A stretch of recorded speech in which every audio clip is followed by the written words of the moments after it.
ठीक है चल, हो गई स्टार्टिंग। स्क्रीन शेयर कर दे।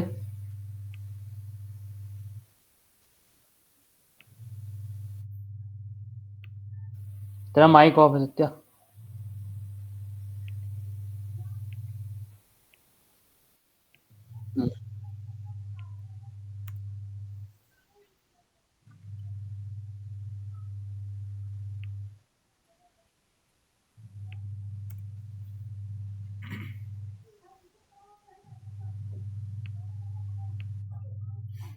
स्टार्ट करें।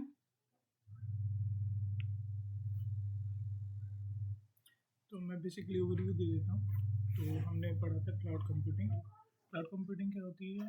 कोई भी कंप्यूटिंग का मतलब हुई है कोई भी चीज़ हमारी प्रोसेस हो रही है सिस्टम पे, डेस्कटॉप पे, कंप्यूटर पे, तो वो हमारे कंप्यूटिंग का पार्ट होता है। क्लाउड मतलब ये हो गया कि वो हमें एक इंटरनेट के थ्रू मिल रही है, कि हम यहाँ पे बैठे हैं और बैठे बैठे हमें वो इंफ्रास्ट्रक्चर मिल जा रहा है जो कि हमें इससे पहले हमें ऑन प्रीमाइसिस पे मिलता था। ऑन प्रीमाइसिस मतलब हमें वो पर्टिकुलर सर्वर खरीदना होता था। जैसे कि ऑन प्रीमाइसिस की बात करें, जैसे हमारा लैपटॉप, अगर मुझे कोई कॉन्फ़िगरेशन का सर्वर चाहिए तो मैं लैपटॉप खरीद के लाऊंगा, उसमें अपनी एप्लीकेशन चला सकता हूँ। बट क्लाउड में क्या है, आपको कोई चीज़ खरीद के नहीं लानी है, सिर्फ आपको अपने AWS अकाउंट पे जाना है और जो भी आपको टाइप का इंफ्रा चाहिए, जितने भी आपको कॉन्फ़िगरेशन का चाहिए, आप सीधा अपने उसमें डालिए वर्चुअल मशीन में और आपको वो मशीन प्रोवाइड हो जाएगी। ठीक है, ये हमारा क्लाउड कंप्यूटिंग है।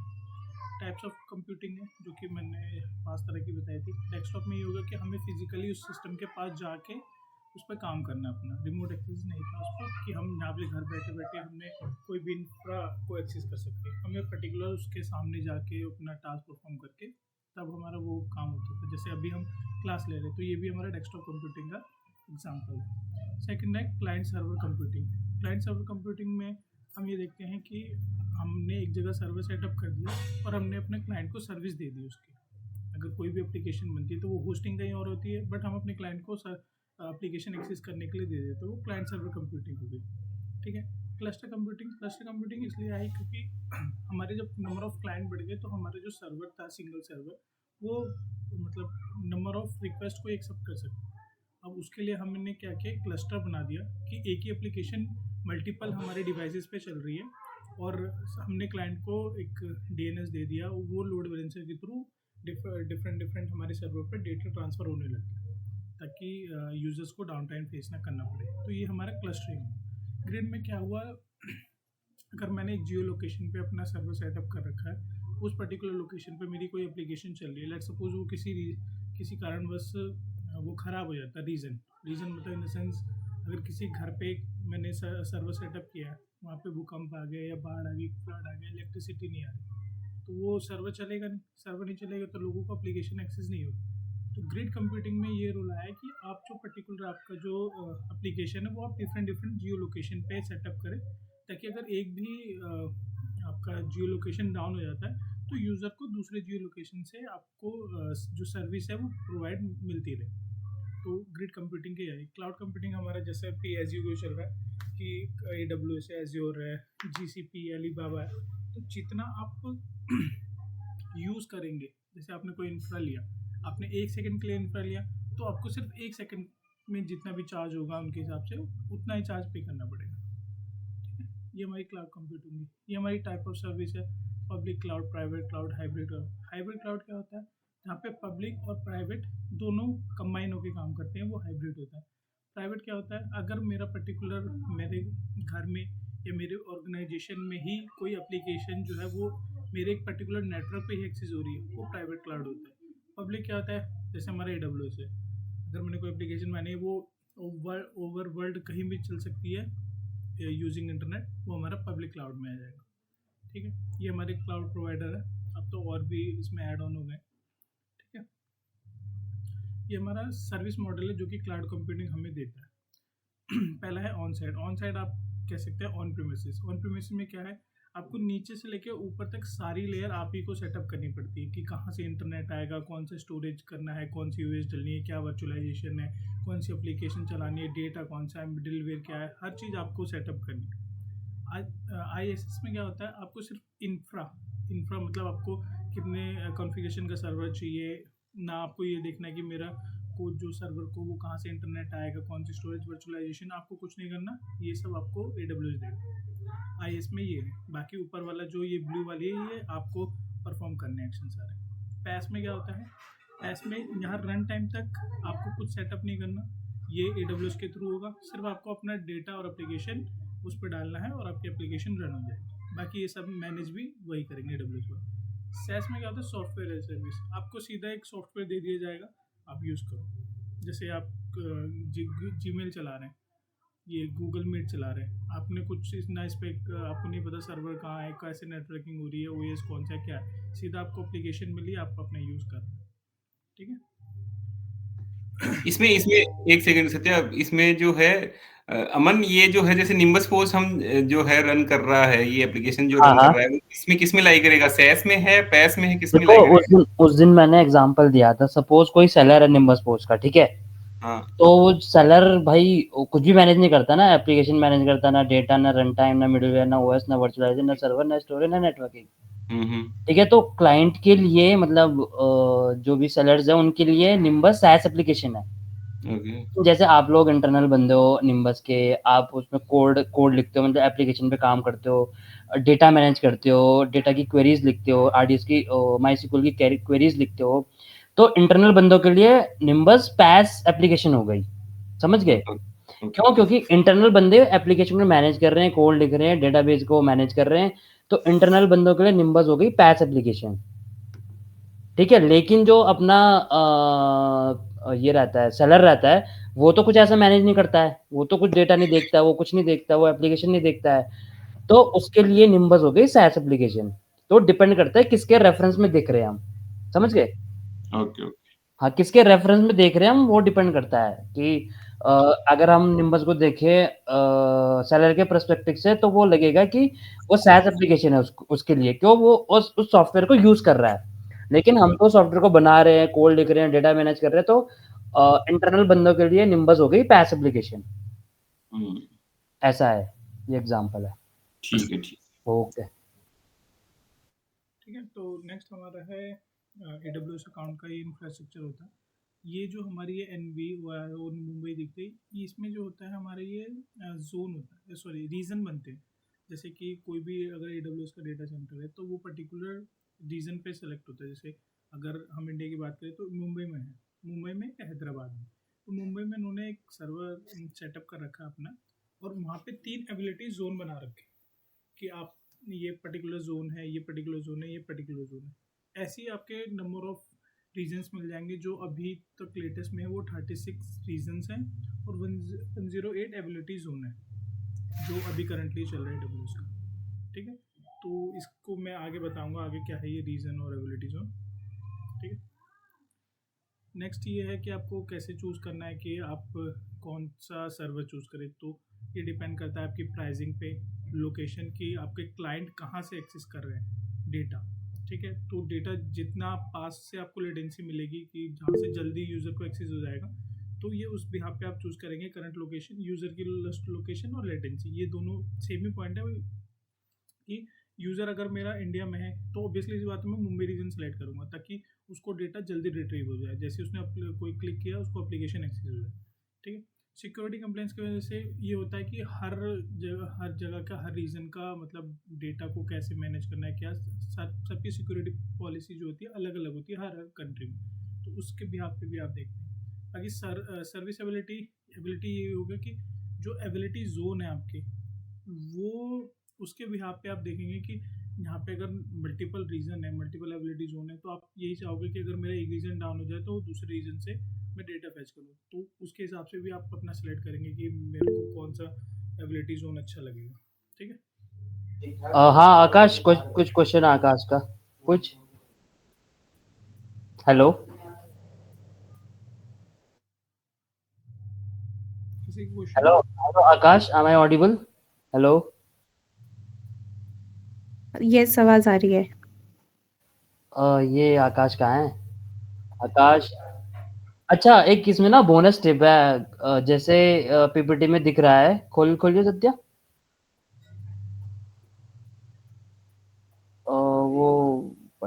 उसके ऊपर इसके ऊपर जैसे फोर्थ पॉइंट है ये लेटेंसी का है, तो ना हमारे पास ऑनलाइन एक टूल है जिसमें हम लेटेंसी चेक कर सकते हैं कि हमें अपनी एप्लीकेशन कौन से जोन में खोलनी है, कौन से रीजन में खोलनी है। तो जैसे ये एक ऑनलाइन टूल है, ये क्लाउड पिंग डॉट इन्फो।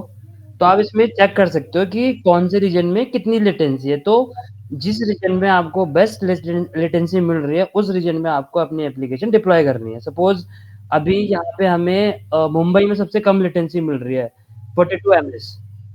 तो ऐसा नहीं है कि आपके यूजर मतलब इंडिया के हैं और आप जाके कहीं केप टाउन या कहीं जाके अपना डेटा सेंटर बना लो। अगर आप वहाँ जाके बनाओगे जैसे केप टाउन में दिख रहा है तो 305 मिलीसेकंड का लेटेंसी मिल रही है। तो अगर आपने अपना डेटा सेंटर केप टाउन में बना दिया तो आपकी एप्लीकेशन की लेटेंसी उतनी ज़्यादा स्लो हो जाएगी। और यूज़र आजकल आपको पता ही है कि यूज़र मतलब बहुत इम्पेशेंट रहता है, उसको जल्दी-जल्दी कुछ हर एक साइट जल्दी खुलनी चाहिए। तो हमेशा मेन पॉइंट ये रखना है जब भी कोई डेटा सेंटर बनाओगे कि लेटेंसी मेरी कम से कम हो यूज़र के लिए। और वो लेटेंसी कहाँ से चेक करनी है, मेरा ये ऑनलाइन टूल है, मैंने यहाँ पे जाके चेक कर लिया कि भाई बेस्ट लेटेंसी कहाँ मिल रही है मुझे। जहाँ पे मुझे बेस्ट लेटेंसी मिलेगी वहाँ पे जाके मैं अपना डेटा सेंटर बना दूँगा। जैसे हमारे केस में हमें मुंबई में बेस्ट लेटेंसी मिल रही है, तो हम मुंबई में जाके अपना डेटा सेंटर बनाएँगे, रिसोर्सेज़ बनाएँगे, सर्वर बनाएँगे, स्टोरेज लेंगे, सब कुछ हम मुंबई में करेंगे। क्यों? क्योंकि हमारे यूज़र भी मुंबई के हैं अगर, तो हम सब कुछ मुंबई में करेंगे। तो ये मतलब एक बोनस टिप है एक इंफ्रा क्रिएट करने की। ये हमारा अकाउंट बनाने का, इसमें हमारा ये जो टाइप ऑफ EC2 में क्या कौन से ले सकते हैं, on demand, reserve, spot, dedicated host. On demand में ये होगा कि आप पर्टिकुलर सेकंड के हिसाब से जितना भी सर्वर यूटिलाइज करेंगे उसके हिसाब से आप पैसा पे करेंगे। रिजर्व में क्या होता है कि आप पर्टिकुलर एक रिजर्व कैपेसिटी के लिए डाल देते हैं कि मुझे 1 साल के लिए चाहिए तो 3 साल के लिए चाहिए। उसके बिहाफ पे आपको जो प्राइजेज में जो भी चेंजेस होते हैं वो आपको मिल जाता है कि आपने रिजर्व कर दिया कि 1 साल तक ये आपके पास सर्वर रहेगा, वो किसी और को अलॉट नहीं किया जाएगा। स्पॉट्स में क्या होता है कि आप एक पर्टिकुलर बिड लगाते हैं कि आपको इस पर्टिकुलर इस कॉन्फ़िगरेशन का सर्वर चाहिए। जैसे ही अगर AWS के पास अगर कोई सर्वर खाली होगा उस कॉन्फ़िगरेशन का, तो वो पर्टिकुलर आपको अलॉट कर दिया जाएगा। बट इसमें एक प्रॉब्लम ये है आपको कि अगर सर्वर फ्री है, मतलब लेट्स सपोज कोई यूज़ नहीं कर रहा, इनके पास सर्वर खाली पड़ा है, उन्होंने आपको एलोकेट कर दिया। अगर कोई और अदर क्लाइंट आया और AWS के पास कभी ऐसा हुआ कि उनके पास सर्वर अवेलेबल नहीं है, तो वो क्या करते हैं, जो स्पॉट्स ट्रांस के जो यूज़र्स होते हैं उनसे वो सर्वर वापस ले लेते हैं और उनको एक टर्म एंड कंडीशन दे देते हैं कि ये सर्वर का प्राइस जो है वो इतना बढ़ गया है, अगर आप इसको कंटिन्यू करना चाहते हैं तो आप इसको रख सकते हैं, अदरवाइज़ ये आपसे ले लिया जाएगा। ये आपको एक नोटिफिकेशन दे के वो आपको ये प्रोसेस होता है, ठीक है। इसमें एक प्रॉब्लम, इसमें आप अगर स्पॉट ट्रांस लेते हैं तो इसमें बोला जाता है कि आप अगर कोई टेस्टिंग पर्पस के लिए यूज़ कर रहे हैं तो ही ये सक्सेसफुल है, अदरवाइज आपका डेटा भी जा सकता है या फिर आपकी टेस्टिंग है जो आधे फेज में रह सकती है। तो स्पॉट ट्रांस का बेसिकली तभी यूज़ किया जाता है, ठीक है।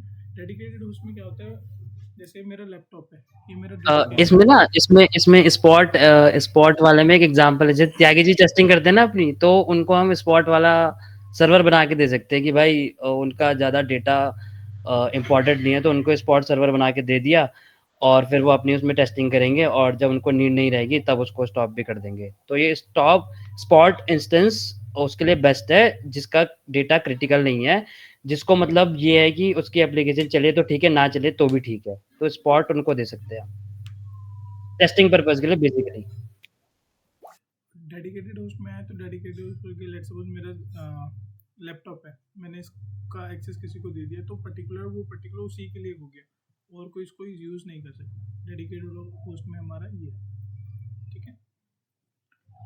नेक्स्ट स्लाइड चलते हैं।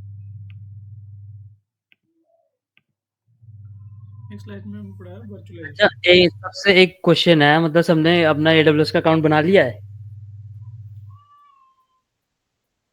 हेलो, नहीं बनाया भाई यार उसको ना बना लो क्योंकि वो हेल्पफुल आपके लिए ही रहेगा, क्योंकि आगे आगे से थ्योरी कम लैब्स ज़्यादा होंगी, तो उसमें आपको AWS अकाउंट मस्ट है। और मतलब जितना ज़्यादा लैब करोगे उतना ज़्यादा कॉन्सेप्ट क्लियर होंगे। सिंपल सा फंडा है AWS का।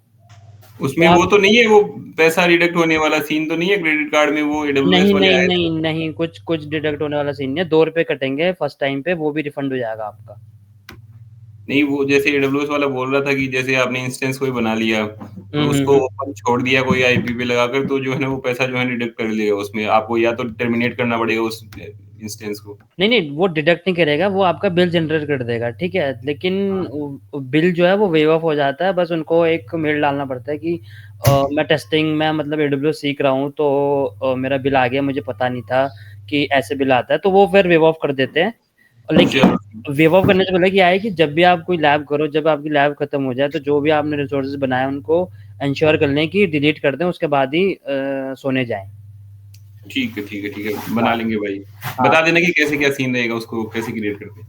ठीक है, मैं एक लिंक भेज दूंगा और वहाँ पे स्टेप बाय स्टेप गाइड दे दूंगा, जिसको भी डाउट हम्म, आएगा तो मेरे को कनेक्ट कर लेना। ओके। ओके, मतलब कल तक तो बना ही लेना सारे, क्योंकि कल से फिर वैसे कराने का तो पर्पस आज था लैब वेब तो, बट थोड़ा सा बैक का रिवीजन चल रहा है, तो कोई नहीं, कल हम फिर वो लैब करेंगे, तो कल तक सारे रजिस्टर कर लेना। ठीक है, चल ठीक। सकते ठीक। आगे। नेक्स्ट टॉपिक है हमारा वर्चुअलाइजेशन। वर्चुअलाइजेशन जैसे कि आज के जितने भी नए नए लैपटॉप आ रहे हैं, ये सिस्टम हमारे सब में वर्चुअलाइजेशन आपको मिल रहा है, ठीक है। तो वर्चुअलाइजेशन में दो टाइप के हैं, एक हमारा एक हार्डवेयर लेवल पे होता है, एक सॉफ्टवेयर लेवल पे होता है। हार्डवेयर लेवल पे ऐसे होता है जैसे कि आपका एक लेयर होती है, जैसे आपका लैपटॉप हो गया, फिर लैपटॉप के ऊपर आप एक ओएस डालते हैं, तो जो एक फॉर्मवेयर भी आपने सुना होगा, जो फॉर्मवेयर होता है उसी पे हमारा हाइपरवाइजर इंस्टॉल हो जाता है, जो कि हमारा आता है हार्डवेयर वर्चुअलाइजेशन हाइपरवाइजर, ठीक है। यहाँ पे एक डायग्राम है, आपको ये अच्छे से समझ आ रहा होगा, ठीक है। ये नॉर्मली हमारा जो पहले होता था ये है, और जो अब होता है वो हाइपरवाइजर इंस्टॉल आता है, और इसमें वर्चुअलाइजेशन आपका ये होता है। आपने देखा होगा, आप कोई भी वर्चुअलाइजेशन टूल यूज़ करते हैं, ओरेकल है, वर्ड मैनेजर है, और भी बहुत सारे हैं। अगर आप उसको कॉन्फ़िगर करेंगे तो उसमें भी बोलेगा क्या आप अपने पहले अपने बायोस के सिस्टम में जाके हाइपरवाइजर ऑन कर दिए, वर्चुअलाइजेशन ऑन कर दिए, तभी ये आपको एप्लीकेशन एक्सेस करने के लिए मिलेगी, ठीक है। तो ये हार्डवेयर उसमें आता है। ये क्या करता है, इसका बेसिकली काम क्या होता है, आपके नंबर ऑफ हार्डवेयर है, जैसे आपका कोई कॉन्फ़िगरेशन होगा, 16 GB रैम है, 512 GB SSD है, और समथिंग कुछ कोर CPU है आपके पास, ठीक है। आपको अब ये करना है कि मुझे कुछ टेस्टिंग करनी है, लेट्स सपोज मेरे विंडोज़ है, मुझे करनी है उबंटू पे टेस्टिंग, ये उबंटू लेना है, रेड हैट लेना है, रेड हैट का कोई और सेंटोस लेना है, फेडोरा लेना है, कोई और RHL लेना है, तो उस पर्टिकुलर ओएस पे करनी है। तो आपके पास दो ऑप्शन है, या तो आप नया लैपटॉप लेके आएँ, उस पर उबंटू डालें, फिर टेस्टिंग करें, और ये भी आपको देखना है कि उस कॉन्फ़िगरेशन का होना चाहिए। सेकंड ऑप्शन क्या है, आप वर्चुअलाइजेशन टूल का यूज़ कर सकते हैं, जैसे मैं दिखाता हूँ मेरे इसमें जो अभी पड़ा है।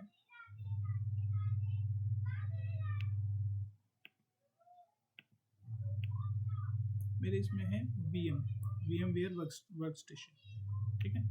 बाकी और भी आते हैं, आप वो ऑनलाइन देख सकते हो कौन सा, ठीक है। तो वो क्या करता है, ये वाला कॉन्सेप्ट ना सब ध्यान से समझना, क्योंकि ये इसी जो वर्चुअलाइजेशन जो टेक्नोलॉजी है ना, इसी पे क्लाउड कंप्यूटिंग बेस्ड है। तो जिसको ये समझ आ गया वो बस क्लाउड में निकल गया आगे, तो ये अच्छे से समझना। ठीक है। तो जैसे ये मेरा हार्डवेयर है, इसके ऊपर हाइपरवाइजर डला है, इसके ऊपर मैंने लेट सपोज ये जो एप्लीकेशन बनी है ये मेरी VM वर्क स्टेशन पे बनी। तो मैंने क्या किया, इसको ओपन किया, इसमें आपसे पहले पूछेगा आप उसका नाम क्या रखना चाहते हैं मशीन का, उसमें फिर आप कॉन्फ़िगरेशन डिफाइन करते हैं कि मेरे को इतना कोर CPU चाहिए, इतनी GB रैम चाहिए, इतना स्टोरेज होना चाहिए, ठीक है। जैसे आपने वो कॉन्फ़िगर किया, मशीन लॉन्च होगी, और इसमें आपको जो बूटेबल होगा वो ISO इमेज होती है किसी भी पर्टिकुलर ओएस की, आप उसके थ्रू ये बूट होगा। उसके बाद ये एक पर्टिकुलर यहाँ पे जो आपको हार्डवेयर रिसोर्सेज जो आपने एलोकेट किए थे वो मिल जाएंगे, उसके ऊपर ओएस आ जाएगी। फिर आप जो भी उसमें अपना एप्लीकेशन चलाना चाहते हैं, जो भी डिपेंडेंसी, जो भी लाइब्रेरी इंस्टॉल करना चाहते हैं, वो आप इजीली कर सकते हैं। उसके बाद आप अपनी एप्लीकेशन डिप्लॉय कर सकते हैं इसमें, ठीक है। इसमें आपका ये फ़ायदा है कि आप डिफरेंट डिफरेंट ओएस पे अपने डिफरेंट डिफरेंट कॉन्फ़िगरेशंस लेके टेस्टिंग कर सकते हैं without buying any additional hardware, ठीक है। यहाँ तक क्लियर है, किसी को डाउट तो नहीं है?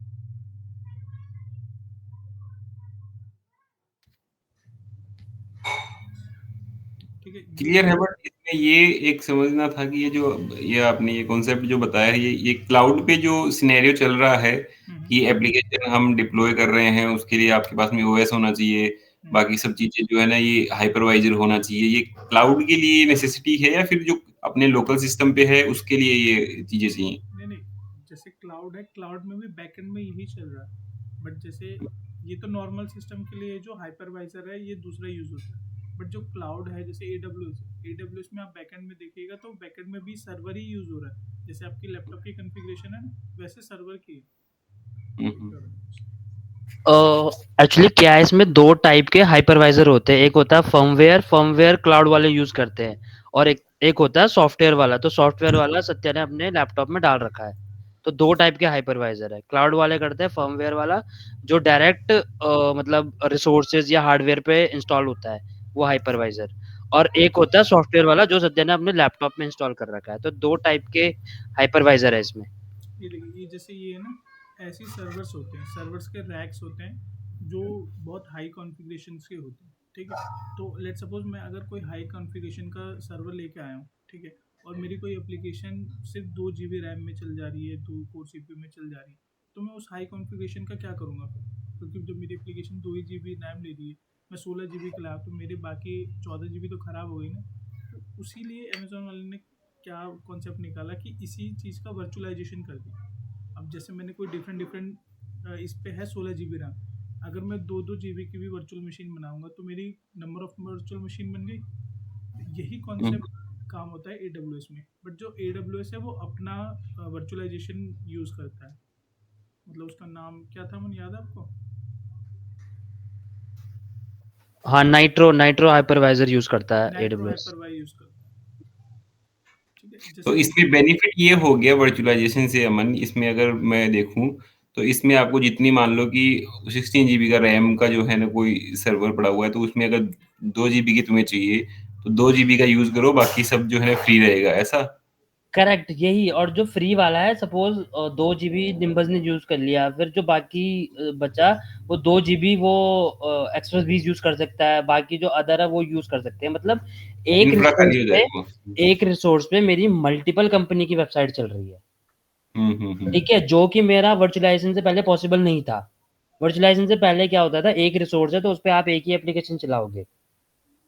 बट क्यों? क्योंकि ओके। आपको, आप उसमें स्प्लिट नहीं कर सकते रिसोर्सेज को। जैसे जिसको 2 GB की दो जीबी रैम की जरूरत है, सिर्फ आप उसको 2 GB नहीं दे सकते, आपको उसको पूरा हार्डवेयर देना पड़ेगा। जब वर्चुअलाइजेशन टेक्नोलॉजी नहीं आई थी, लेकिन हुँ, जब हुँ। वर्चुअलाइजेशन टेक्नोलॉजी आई, तब जिसको 2 GB की जरूरत है तो हमने 16 GB में से 2 GB उसको दे दी, जिसको 4 GB की जरूरत है उसको 4 GB दे दी, जिसको 8 GB की जरूरत है उसको 8 GB की दे दी। तो वर्चुअलाइजेशन जब आया उसके बाद ही क्लाउड आया है, इसके बिना क्लाउड पॉसिबल भी नहीं था।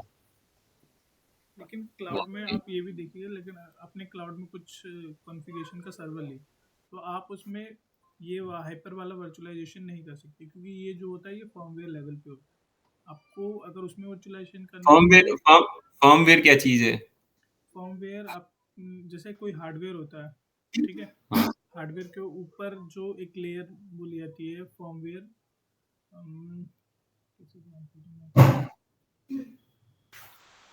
जैसे अब अब फर्मवेयर आप क्या समझो, फर्मवेयर जो हार्डवेयर से कम्युनिकेट करेगा उसको आप फर्मवेयर समझो। हाँ, सिंपल लैंग्वेज में आप ये समझो। सिंपल एकदम लेमन लैंग्वेज में, जो हार्डवेयर से कम्युनिकेट करेगा वो फर्मवेयर है मेरा। वो कौन सी लेयर में आएगा, मतलब कि ये जो हाइपरवाइजर है उस लेयर और हार्डवेयर वाली लेयर के बीच में है, या फिर हाइपरवाइजर ही एक वो जो फर्मवेयर है? हाइपरवाइजर ही फर्मवेयर है। फर्मवेयर है, हाँ। ओके। हाँ, फर्मवेयर मतलब टाइप होते हैं हाइपरवाइजर के। एक होता है फर्मवेयर, एक होता है आपका सॉफ्टवेयर वाला। तो जो सद्या ने हमने पीसी में कर रखा है वो सॉफ्टवेयर वाला हाइपरवाइजर है, और जो सर्वर पे इंस्टॉल होता है वो फर्मवेयर वाला हाइपरवाइजर है। हाइपरवाइजर के दो टाइप है। फर्मवेयर जो कम्युनिकेट करेगा डायरेक्ट हार्डवेयर से। ठीक है, ठीक। हम्म। ठीक है। हाँ, जैसे मैं आपको बता रहा था कि जो सॉफ्टवेयर वाला है, जैसे आपने AWS से कोई वर्चुअल मशीन ली, तो आप उस पर हार्डवेयर वाला वर्चुअलाइजेशन नहीं अप्लाई कर सकते, उसमें आप सॉफ्टवेयर वाला यूज़ कर सकते हैं, ठीक है। उस सॉफ्टवेयर वाला जो हम लोग यूज़ करते हैं सिंपल में, वो वाला यूज़ नहीं कर सकते। जो आगे आपने कंटेनराइजेशन के बारे में सुना होगा, वो वाला पर्टिकुलर यूज़ होता है। ठीक है। ये हमारा है लाइनक्स डायरेक्टरी स्ट्रक्चर कि आप जैसे अगर कोई भी सर्वर बनाते हैं तो मोस्टली काम जो होता है उबंटू में ही होता है, जो कि लाइनक्स बेस्ड होते हैं सिस्टम। तो ये उसका हिरार्की इसमें इसमें इसमें क्या है कि अभी तो हमारा जो क्लाउड का था वो बेसिक तो हमारा मतलब ऑलमोस्ट खत्म हो चुका है। अब क्या है कि क्लाउड को यूज करने के लिए अपने को लिनक्स भी आना चाहिए, उबंटू भी आना चाहिए। तो उसके बाद हमने क्या सोचा कि आपको थोड़ा सा बेसिक नॉलेज दे दे उबंटू और लिनक्स का, ताकि मतलब क्लाउड सीखने में आपको इजी रहे। तो इसलिए ये अब लिनक्स थोड़ा सा शुरू कर रहे हैं हम इसमें। नहीं, लिनक्स जो है इसका क्या बेनिफिट क्या है कि हम ये विंडोज में नहीं कर पा देखो रहे कि देखो लिनक्स। देखो क्या होता है कि जैसे आप सर्वर कोई भी डिप्लॉय करते हो, ठीक है, तो अगर आप विंडोज में सर्वर बनाते हो तो आपको लाइसेंसिंग कॉस्ट पड़ती है, करेक्ट। तो हम्म। कंपनियां क्या करती है भाई, अपना कॉस्ट बचाने के लिए क्योंकि आपका जो लिनक्स है वो ओपन सोर्स है, ओपन सोर्स ओएस है, तो वो अपनी एप्लीकेशन विंडोज पे ना चला के लिनक्स पे चलाती है। तो जब लिनक्स पे आप अपने एप्लीकेशन चलाओगे तो भाई लिनक्स को कंट्रोल करना भी तो आना चाहिए आपको, लिनक्स के फंडामेंटल भी तो पता होने चाहिए आपको, तभी तो आप उसमें अपनी एप्लीकेशन डिप्लॉय करोगे। Correct correct. तो इसलिए measure of the company 90% company Linux use करती है। और कोई अगर विंडो यूज कर रही है तो इसका मतलब उनकी कंपनी में बंदों को लिनक्स चलाना नहीं आता, या उन्होंने पहले लिनक्स पे काम नहीं किया, इसलिए वो विंडोज पे डिप्लॉय कर रहे हैं अपनी एप्लीकेशन को।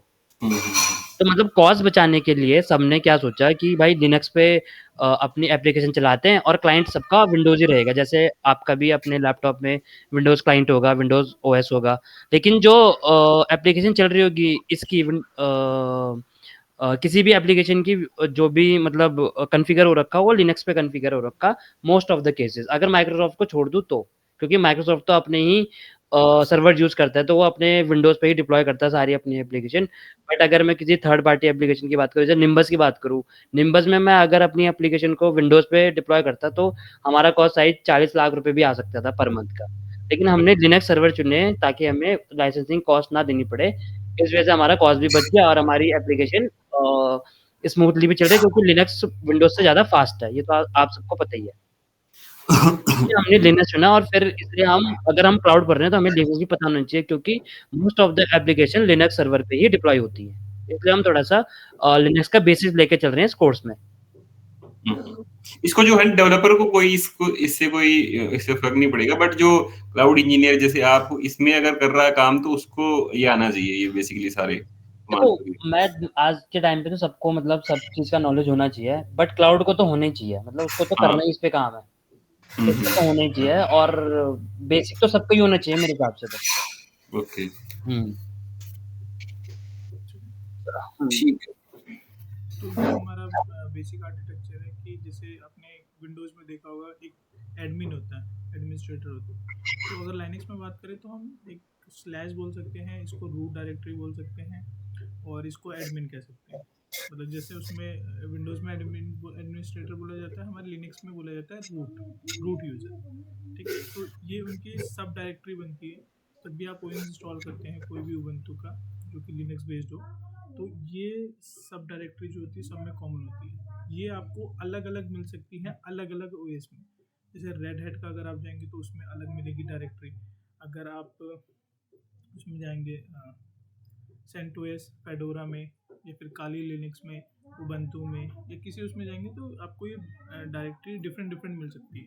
क्योंकि जो लिनक्स बेस का स्ट्रक्चर है वो कॉमन है, बट जो डिफरेंट डिफरेंट ऑर्गेनाइजेशन है उन्होंने क्या किया था कि छोटे छोटे मॉड्यूल लिख के इन्होंने लिनक्स में कंबाइन करके अपना की खुद का यूज़ निकाला। तो ये आपको मिल सकते हैं changes, but most of the cases जो लिनक्स में जो भी डायरेक्टरी बनती है वो फिक्स होती है।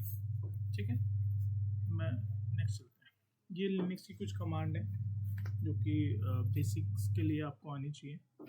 मैं थोड़ा वर्बली बता दूँ। जैसे PW आपको देखना है कि मैं कौन सी डायरेक्टरी में काम कर रहा हूँ। यहाँ पे जो डायरेक्टरी का मतलब है जो कि आप विंडोज़ में फोल्डर जिसको कहते हैं, यहाँ पे डायरेक्टरी बोला जाता है। स्लैश जो हमारी होती है रूट डायरेक्टरी।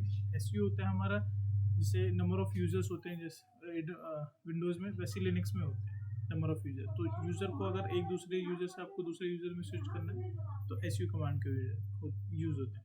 सूडो होता है, सूडो एक सुपर प्रिविलेजेस देने के लिए होता है पर्टिकुलर यूज़र को। जैसे अगर मैंने कोई यूज़र बनाया बट उसको लिमिटेड ऑफ परमिशन होगी जब तक मैं सूडो में नहीं दूँ।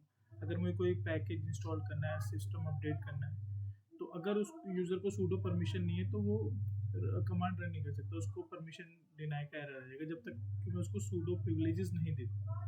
ठीक है, स्क्रीन क्लियर करने के लिए कंट्रोल एल का भी स्क्रीन क्लियर करने के लिए होता है, बट आपने जो बैकएंड में काम किया होता है, जैसे लेट्स सपोज मैंने किसी टर्मिनल पे कोई कमांड चलाई और वो स्क्रॉल होके नीचे होती है, अगर मैं क्लियर कर दूंगा तो वो पूरा स्क्रॉल का जो भी होगा डेटा वो सब क्लियर हो जाएगा। बट आप अगर कंट्रोल एल दबाते हैं तो आपकी स्क्रीन भी क्लियर हो जाएगी, बट आपका जो बैक वाला डेटा होगा वो भी रहेगा। ठीक है, सीडी हो गया, आपको डायरेक्टरी चेंज करनी है, यहाँ से आपको किसी और डायरेक्टरी में जाना है या डायरेक्टरी में रिवर्स आना है, तो उसके लिए सीडी यूज़ होता है। और चेंज करना है तो सीडी उसका फोल्डर का नाम देना पड़ेगा आपको, तो आप पर्टिकुलर उस डायरेक्टरी में लैंड हो जाएंगे। ठीक है, एलएस होता है लिस्ट। हाँ हाँ अंकित सर पूछिए, क्या डाउट है? डायरेक्टरी का क्या रोल है? डायरेक्टरी क्या चीज़ है? डायरेक्टरी मतलब फोल्डर। अच्छा, हाँ, जैसे विंडोज में हमारा होता है फोल्डर, तो लिनक्स में उसे डायरेक्टरी बोलते हैं। टेक्निकल टर्म डायरेक्टरी वैसे दोनों जगह। ठीक है। ठीक है, हमारा एलएस होता है लिस्ट करने के लिए कि पर्टिकुलर डायरेक्टरी के अंदर कौन से फाइल एंड फोल्डर पड़े हैं, वो आप लिस्ट से देख सकते हैं। एलएस हाइफन एल कर सकते हैं कि उसके आपको लिस्ट भी होगी, लिस्ट के साथ साथ आपको एडिशनल इन्फॉर्मेशन मिलेगी उस पर्टिकुलर डायरेक्टरी या फाइल्स की। उसमें क्या होगा, ओनर कौन है, ग्रुप कौन है, उसको क्या परमिशन है, वो सारी लिस्ट डाउन करेगी। एस होता है फिर मतलब डिफरेंट फ्लैग के लिए डिफरेंट पर्सन है, या L S hyphen L short करने के लिए है। नेक्स्ट है फाइल सिस्टम। ठीक है, कि अगर मुझे कोई फाइल बनानी है, पर्टिकुलर से फाइल रीड करनी है, तो वहाँ पे हम कैट का कमांड का यूज़ करते हैं फाइल को रीड करने के लिए। टच होता है हमारा कोई एम्प्टी फाइल हमें क्रिएट करनी है, तो टच लिख के हम फाइल का नेम दे देते तो वो सिर्फ एम्प्टी फाइल क्रिएट हो जाती है। विम और वी होता है हमें एडिटर के लिए, कि अगर हमें कोई फाइल में कुछ लिखना है तो हम वी और विम का यूज़ करते हैं, सेम एज नैनो। सबका डिफरेंट अलग अलग इन सब का ट्यूटोरियल ना हमने लेक्चर 2 में डाल रखा है आई थिंक वीडियो में, उसकी रिकॉर्डिंग क्लियर है, तो वो आप उसको देख सकते हो, क्योंकि यहाँ पे अब अगर हम प्रैक्टिकल करवाने जाएंगे तो पूरा टाइम उसी में निकल जाएगा। तो वो रिकॉर्डिंग सबको मिल रखी है, और उससे देखोगे कहीं भी डाउट रहा आप कभी भी कॉल करो, वो बता देंगे हम। यहाँ पे एक और है, जैसे कैट कमांड से हम फाइल में एडिट तो कर सकते हैं, बट एडिट नहीं कर सकते, बट ऐड ऑन कर सकते हैं उसमें। कि अगर मैंने कैट कमांड लिखी और मैं कुछ चाहता हूँ कि पर्टिकुलर टेक्स्ट जो है एक पर्टिकुलर फाइल में जाके सेव हो जाए, तो हम कैट के थ्रू कर सकते हैं, बट एडिटेबल फॉर्मेट में आपको नहीं मिलेगा। टच कमांड का बता दी मैंने, एम्प्टी, ये एडिट करने के लिए हमारे पास ये दोनों होता है, vi vim nano. Next है, अगर हमें डायरेक्टरी बनानी है तो mkdir कमांड का यूज़ होता है। यहाँ पे लिखा mkdir और फाइल का नाम दे दीजिए आप, सॉरी फोल्डर का नाम दे दीजिए, कुछ भी नेम दीजिए, तो वो फोल्डर क्रिएट हो जाएगा। mkdir डॉट का अगर यूज़ होता है तो वो हिडन डायरेक्टरी आपकी बना देता है, कि अगर आपने ls-l किया होगा LA, तो आपको वो लिस्ट आउट कर देगा, जैसे यहाँ पे लिखा है use the display hidden directory. जो भी हिडन डायरेक्टरी होगी वो आपको सबसे पहले ये देखेगा कि वो पर्टिकुलर डॉट से स्टार्ट हो। ठीक है, कॉपी, अगर आपको कोई फाइल कॉपी करनी है तो cp कमांड, मूव करनी है या रीनेम करनी है तो मूव कमांड, rm रिमूव करने के लिए होता है, r हमारा रिकर्सिव के लिए होता है। अगर आपको फोल्डर डिलीट करना है तो आपको -r का यूज़ करना ही पड़ेगा, और आपको f यूज़ करना है इसलिए होता है कि अगर फोर्सफुली डिलीट करना है तो आप -f का यूज़ कर सकते हैं। आपको होस्ट नेम देखना है कि आपकी मशीन का जो होस्ट नेम है वो क्या है, सिंपली आप होस्ट नेम डाल दीजिए, वो आपको होस्ट नेम दिखा देगा। इफ कॉन्फ़िग हो गया, आपके पर्टिकुलर नेट सिस्टम को कौन सी आईपी असाइन हुई है, आपको आईपी दिखा देगा कि आपका मैक एड्रेस क्या है, आईपी एड्रेस क्या है। cat/etc OS में हमारी OS की डिटेल होती है कि आप कौन से OS का वर्जन यूज़ कर रहे हैं, उसका नाम क्या है, पूरी डिटेल आपको पर्टिकुलर इस पार्ट पे मिल जाएगी। एपीटी अपडेट का कोई भी आप अपडेट करते हैं सिस्टम में, सिमिलरली अपग्रेड करना हो आपको सिस्टम में, एपीटी इंस्टॉल अपाचे 2, आपको कोई पर्टिकुलर पैकेज इंस्टॉल करना है, अपाचे 2 हो गया, पाइथन हो गया, जावा हो गया, कुछ भी हो गया, तो अगर लिनक्स है, उबंटू है, तो आपको ये एपीटी का इस्तेमाल करना पड़ेगा। अगर अमेजोन की खुद की मशीन होगी तो एपीटी का यम इंस्टॉल आ जाता है, यम इंस्टॉल अपाचे 2, पैकेज आपका वही रहेगा, बस एपीटी की जगह यम आ जाएगा। ऐसी आरएचएल में डिफरेंट है। ठीक है, आपको सर्विस का स्टेटस देखना है, अपाचे 2 आपने इंस्टॉल कर दिया, वो देखना है स्टेटस की वो स्टार्ट है या स्टॉप है, तो सर्विस अपाचे 2 स्टेटस वो आपको स्टेटस दिखा देगा। सेम सर्विस नहीं डालना आपको, सिस्टम सीटीएल भी एक टूल है जिससे आप देख सकते हैं पर्टिकुलर सर्विस का स्टेटस।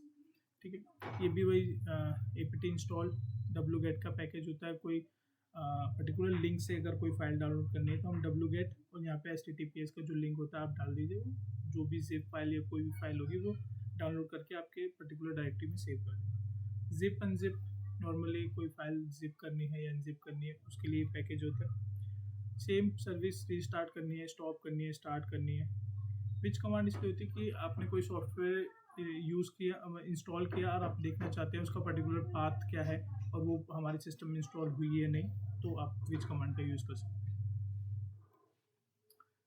सेकंड, आपको यूज़र ऐड करना है, यहाँ पे ऐड यूज़र की कमांड है। यूज़र का पासवर्ड चेंज करना है, पासवर्ड ये यहाँ स्मॉल में होंगे सारे। पासवर्ड आप यूज़र नेम डालिए, फिर आपको पासवर्ड का प्रॉम्प्ट करेगा। आपको ग्रुप बनाना है अलग से, तो आप ग्रुप बना सकते हैं ऐड ग्रुप करके। ETC पासवर्ड में आपको सारे नंबर ऑफ़ यूजर्स मिलेंगे जो कि आपके पर्टिकुलर सिस्टम में या फिर उबंटू मशीन में होंगे। पासवर्ड वाले उसमें आपको सारे यूजर्स मिल जाएंगे। ग्रुप वाले में जो भी नंबर्स ऑफ ग्रुप्स आपके लिनक्स सिस्टम में होंगे वो आपको मिल जाएंगे। अगर आपको पर्टिकुलर यूज़र को ग्रुप में ऐड करना है तो ये उसकी कमांड है, और आपको नंबर ऑफ़ यूजर्स को ऐड करना है तो ये उसकी कमांड है। आपको कोई टार फाइल बनानी है, जैसे कि आपने जिप अनजिप देखा था कि पर्टिकुलर फाइल को, वैसे लिनक्स में टार होता है, gzip होता है, और भी डिफरेंट के 2-3 और होते हैं जो कि आपके हिसाब से कंप्रेस, जितना आप कंप्रेस करना चाहें उसके हिसाब से ये एक्सटेंशन होते हैं। आप एक्सटेंशन लगा के फाइल नेम दे सकते हैं, वो पर्टिकुलर उसके हिसाब से मर्ज हो जाएंगे। wget मैंने आपको बता दिया लिंक से डाउनलोड करने के लिए। chmod होता है, आपको मॉडिफाई करना है पर्टिकुलर किसी यूज़र की परमिशन, तो आपको chmod का यूज़ करना है। ch-own होता है कि आपको किसी पर्टिकुलर डायरेक्टरी या फाइल की परमिशन ओनर चेंज करना हो तो। और ch ग्रुप का होता है पर्टिकुलर आपको किसी फाइल या फोल्डर का ग्रुप चेंज करना हो तो वो इसलिए यूज़ होता है। ये हम सत्या ch-own, chmod और ch ग्रुप एक प्रैक्टिकल करके दिखा दो, छोटा सा, मतलब कमांड चला के दिखा दो कैसे हम परमिशन देते हैं किसी फोल्डर पे यूजर को, ग्रुप को और अदर्स को, ये क्योंकि थोड़ा सा इम्पोर्टेंट है इसलिए। ठीक है, ये तो फिर AWS की जब मशीन बनाएंगे उसी में बता देंगे। हाँ, वो जब हम एक EC2 क्रिएट कर देंगे तो हम ये तीनों कमांड बता देंगे, chmod, ch-own, ch ग्रुप। ये आपकी परमिशन होती है जो कि किसी फाइल या डायरेक्टरी के ऊपर होती है, रीड राइट एग्जीक्यूट। तो अगर आपको किसी पर्टिकुलर फोल्डर या फाइल पे परमिशन चेंज करनी है, जैसे कि अगर मैंने फाइल कोई क्रिएट करी तो उस पर्टिकुलर फाइल का ओनर भी मैं रहूँगा और ग्रुप ओनर भी मैं ही रहूँगा, बट और उस पर एक परमिशन मेरे को मिली होगी रीड राइट एग्जीक्यूट, यानी मैं उसमें कुछ लिख भी सकता हूँ, पढ़ भी सकता हूँ और एग्जीक्यूट भी कर सकता हूँ। अब मैं ये चाहता हूँ कि पर्टिकुलर कोई और जो मेरे नंबर ऑफ टीम में कोई ग्रुप हो वो उस पर्टिकुलर फाइल को रीड करना चाहे, तो इन्हीं तीनों कमांड की हेल्प से मैं एक ग्रुप क्रिएट करूँगा, उसमें इन सारों यूजर्स को डालूंगा और फिर ग्रुप ch ग्रुप की कमांड यूज़ करके उस पर्टिकुलर फाइल का ग्रुप ओनर चेंज कर दूंगा। तो इससे क्या होगा कि जो भी उस पर्टिकुलर ग्रुप में जितने भी यूज़र होंगे तो वो मेरी पर्टिकुलर फाइल या डायरेक्टरी को ईजिली, अगर मैंने रीड की परमिशन दी है तो वो सिर्फ देख सकते हैं, राइट की दी है तो उसमें चेंजेस कर सकते हैं, एग्जीक्यूट की दी है तो उसमें कुछ अगर वो एग्जीक्यूट करना चाहे फाइल जैसे .sh होती है, पाइथन होती है, तो उसको एग्जीक्यूट कर सकते हैं। ठीक है, और हम फाइल की परमिशन RWX के थ्रू भी चेंज कर सकते हैं और यूजिंग नंबरिंग भी चेंज कर सकते हैं 4 to 1। ये मैं जब आपको प्रैक्टिकल करूँगा तब दिखाऊंगा कैसे। ठीक है सद्या, एक EC2 क्रिएट कर दे उस पे और थोड़ा सा ये तीनों चीज बता दे, chmod, ch-own, ch ग्रुप।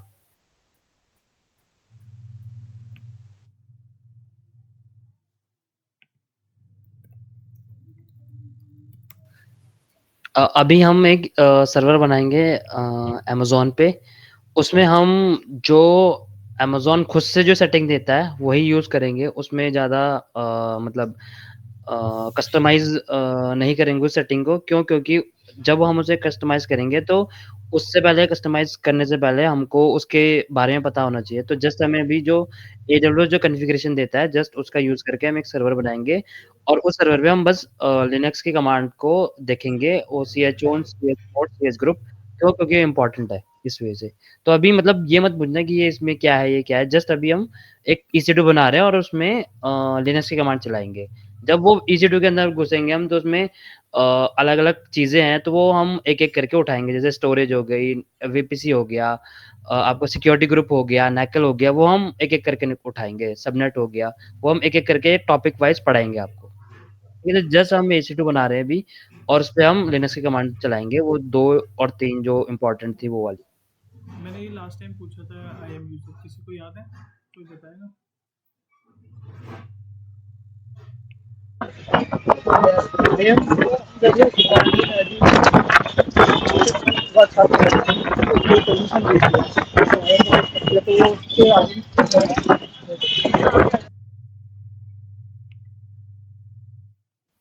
बहुत मतलब क्लियर नहीं आई आवाज़, एकदम क्लियर नहीं आई। और कोई बताएगा?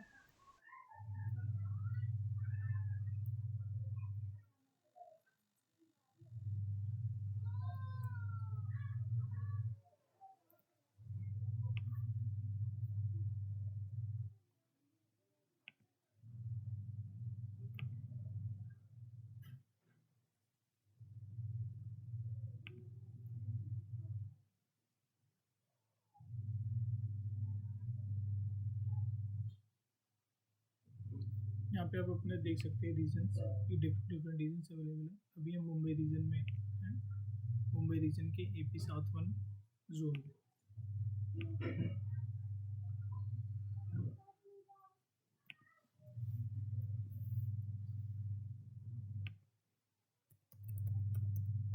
अच्छा एक क्वेश्चन है, रीजन और अवेलेबिलिटी ज़ोन पढ़ाया था हमने वो से I think last to last class में। किसी को दोनों के बीच में डिफरेंस पता है? क्या चीज़ है दोनों? Region and availability zone. कोई ट्राई करना चाहता है?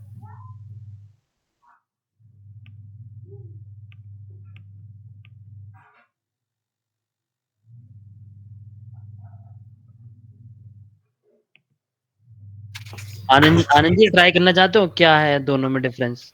रीजन और अवेलेबिलिटी ज़ोन। रीजन में क्या होता है? रीजन मल्टीपल अवेलेबिलिटी जोन रखता है। नहीं, रीजन एक जियोग्राफिकल रीजन एरिया। क्या? हाँ, ठीक है, करेक्ट। और क्लियर है? Availability zone?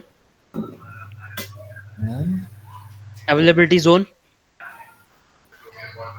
Availability zone, देखो मैं बताता हूँ रीजन क्या है। रीजन सपोज एक कंट्री है, जैसे AWS ने इंडिया में 2 रीजन दिए, एक मुंबई में दिया, एक हैदराबाद में दिया।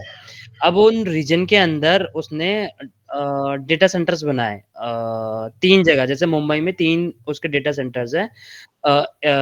AP south AP south 1A, AP south 1B, AP south 1C। तो जो तीनों जो अवेलेबिलिटी ज़ोन है वो आपस में उन तीनों का डेटा सिंक होता है और सपोज़ अगर एक अवेलेबिलिटी ज़ोन मेरा डाउन होता है तो मेरी एप्लीकेशन 2 अवेलेबिलिटी ज़ोन से चलती रहेगी। मतलब इम्पैक्ट नहीं आएगा मेरी मतलब एप्लीकेशन में। क्यों? क्योंकि वो 3 अवेलेबिलिटी ज़ोन में चल रही थी और 3 में से अगर 1 डाउन हो गया तो 2 से मेरी एप्लीकेशन जो है वो सर्व होती रहेगी। तो अवेलेबिलिटी ज़ोन का कॉन्सेप्ट ये बोलता है कि भाई इससे आपकी जो वेबसाइट है हाईली अवेलेबल रहेगी, चाहे कोई भी नेचुरल डिज़ास्टर आती है, चाहे उस एरिया में इलेक्ट्रिसिटी नहीं रहती है, चाहे कुछ भी होता है। तो अवेलेबिलिटी ज़ोन का मतलब ये कॉन्सेप्ट है कि बस आपकी एप्लीकेशन हाईली अवेलेबल रहेगी यूजिंग अवेलेबिलिटी ज़ोन। बट ये और आपको डेटा भी सिंक होता है आपस में, तीनों अवेलेबिलिटी ज़ोन का डेटा भी आपस में सिंक होगा। बट ये आपको सेटअप करना पड़ेगा। AWS आपको प्रोवाइड नहीं करेगा। AWS बाय हाँ, डिफ़ॉल्ट में अपने उसके लिए रखता है कि अगर कोई डिज़ास्टर होती है, अगर AWS की वजह से होती है, तो वो रीजन्स में डेटा रखता है, वो आपको प्रोवाइड करवा देगा। बट अगर आपकी गलती से कुछ होता है, तो AWS आपको वो डेटा प्रोवाइड नहीं करवाएगा, जब तक आप मतलब सपोज़ खुद से आपने सेटअप नहीं करते। मल्टी एजी जब तक आपने अनेबल नहीं किया तब तक आपको फिर AWS डेटा प्रोवाइड नहीं करवाएगा, अगर आपकी वजह से डेटा डिलीट होता है तो। मल्टी एजी इसलिए अनेबल होना चाहिए और उसकी कॉस्ट भी आती है फिर। ये अवेलेबिलिटी ज़ोन जो है वो एक्चुअल जहाँ पर डेटा सेंटर बने हुए हैं, जो बिल्डिंग्स बनी हुई हैं, वो अवेलेबिलिटी ज़ोन है करेक्ट, ऐसा? हाँ, वही है। और मतलब जैसे मुंबई में 3 हमारे अवेलेबिलिटी ज़ोन है, तो तीनों की मिनिमम डिस्टेंस 100 माइल्स की होनी चाहिए। ये अथॉरिटी कहते हैं, क्लाउड की अथॉरिटी ये बोलते हैं कि जितने भी डेटा सेंटर हमारे होते हैं उनमें मिनिमम 100 माइल्स का डिस्टेंस होना चाहिए। तो ये जो तीनों डेटा सेंटर है ये 100 माइल्स की दूरी पे है। इनका डिस्टेंस आपस में 100 माइल्स का है। इनकी एक्चुअल लोकेशन हमें पता है वो कि डेटा ये वो रिवील नहीं करता। क्यों? क्योंकि अगर एक्चुअल लोकेशन वो बता देगा तो कोई भी मतलब नोटिंगली डिजास्टर हो अटैक सकता है, उसको अटैक कर सकता है, कुछ भी कर सकता कुछ है भी अगर कर गलत सकता है, मतलब लोकेशन बता नोइंगली। तो वो डिस्क्लोज नहीं करता इस चीज को एडब्ल्यूएस या कोई बट भी डेटा प्रोवाइडर। जैसे अमेज़न का जो है, जैसे मुंबई रीजन ले लिया, तो मुंबई रीजन का तुम बोल रहे हो कि 100 माइल्स के डिस्टेंस पे जिसके जो है ना अवेलेबिलिटी ज़ोन्स रहेंगे मुंबई हाँ। रीजन में ही। हम्म। अब हो सकता है कि कुछ जो है ना वो न्यू मुंबई में होगा, कुछ हो सकता है दूसरा अवेलेबिलिटी ज़ोन नागपुर में पड़ा हो, या फिर हो सकता है कि एमपी में कहीं पे पड़ा हो। नहीं, एमपी नहीं होगा, मुंबई में ही, मतलब होगा मुंबई के अंदर ही, या महाराष्ट्र बोल लो पूरा, होगा उसके अंदर ही। बट वो रिवील नहीं करेगा वो कहाँ पे है। ओके। हाँ, वो रिवील नहीं करेगा। एडब्ल्यूएस रिवील नहीं करता इस चीज को, वो सिक्योरिटी पर्पज से। ओके। हम्म।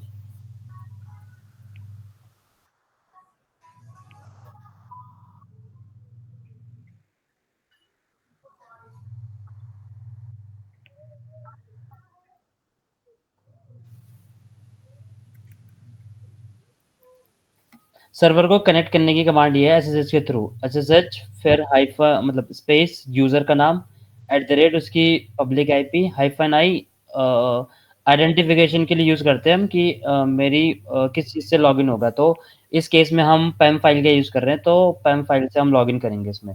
हाइफन आई मतलब आइडेंटिफिकेशन।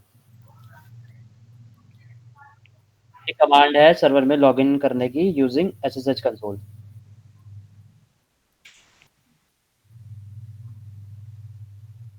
उबंटू यूजर है I think. SSH hyphen I permission नहीं दी शायद। टेस्ट, हाँ, Ubuntu at the rate public IP और एसएसएच पोर्ट अलाउ करना। ये जो हम पोर्ट अलाउ कर रहे हैं ये भी बताएंगे हम सिक्योरिटी ग्रुप में इसका क्या पर्पज है, कब क्या करना है, कब क्या नहीं करना है। जस्ट अभी हम सर्वर बनाया उसमें लॉग इन कर रहे हैं और लिनक्स की कमांड चलाएंगे, जस्ट इनफ। यही करना है। ये नहीं देखना कि ये हमने EC2 कैसे बना दिया, इसमें क्या क्या यूज किया हमने, ये हम आगे पढ़ाएंगे।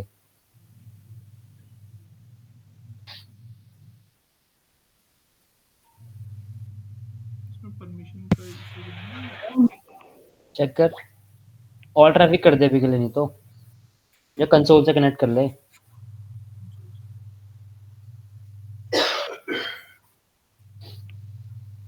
ये वाला नहीं, फर्स्ट वाला ऑप्शन, हाँ।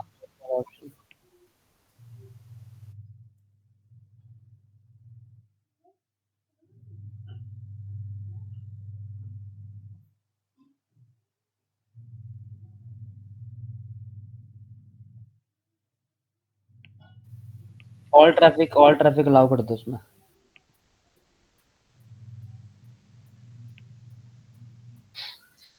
T2 माइक्रो मत ले, T2 स्मॉल ले, उसमें इशू बहुत होते हैं T2 माइक्रो में। डिलीट करूँ? नहीं नहीं, साइज चेंज कर दे, स्टॉप करके साइज चेंज कर ले। तो जो सर्वर है ना T2 माइक्रो, इसमें बहुत मतलब बग्स है, और ये मान लो आप तो रिकमेंड नहीं करता AWS खुद से भी, बट इसमें से हम दूसरा वाला टाइप यूज करेंगे इसमें।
अमनी जब तक ये क्रिएट होता है तब तक मेरे को ये पूछना था कि जो जो तुम क्लाउड इंजीनियर जो हैं उनकी प्राइमरी रिस्पॉन्सिबिलिटी क्या है? मतलब कि वो क्या सर्वर क्रिएट करने के लिए, डेटाबेस को अगर कुछ सर्वर क्रैश होता है वो सब मॉनिटर करने के लिए वो रिस्पॉन्सिबिलिटी होती है, उसके अलावा भी कुछ जो है ना वो सारा कुछ मेंटेन करना होता है उसको, क्या रिस्पॉन्सिबिलिटी क्या होती है? मतलब रिस्पॉन्सिबिलिटी में आपका तो देखो क्लाउड पे अगर उनकी एप्लीकेशन क्लाउड पे चल रही है तो क्लाउड में जो भी यूज़ हो रहा है, स्टोरेज हो रहा है, सर्वर्स हो रहा है, डेटाबेस हो रहा है और आपका कुछ नेटवर्किंग से रिलेटेड हो रहा है, फायरवॉल यूज़ हो रही है, वैप यूज़ हो रहा है, ये सब मैनेज करना तो है ही। ओके, क्लाउड के अंदर जो भी आप ले रहे हो ये सब मैनेज करना, बाकी बिलिंग भी देखना। मेजर ओके, मेजर रिस्पॉन्सिबिलिटी ये है। बाकी फिर ओके, वो डेवऑप्स के अंदर फिर वो अलग प्रोफाइल आ जाती है, उसमें फिर आपको मतलब डिप्लॉयमेंट भी आना चाहिए, पाइपलाइंस भी आना चाहिए, फिर वो अलग चीज़ें हो जाती हैं। मतलब ऑटोमेशन पार्ट आ जाता है फिर डेवऑप्स में। ओके, तो इसमें जो है जो हम क्लासें होंगी उसमें डेवऑप्स ही हम सीखेंगे या फिर केवल ये क्लाउड वाला? नहीं, क्लाउड और डेवऑप्स दोनों करवाऊँगा मैं। मतलब ये ओके, कोर्स होते हैं, इसमें सॉल्यूशन आर्किटेक्ट जो होता है वो क्लाउड पे आ जाता है, ठीक है? ओके, और एक दूसरा कोर्स होता है एडब्ल्यूएस का एडब्ल्यूएस डेवलपर करके, उसमें आपकी ये डेवऑप्स वाली चीज़ें आ जाती हैं।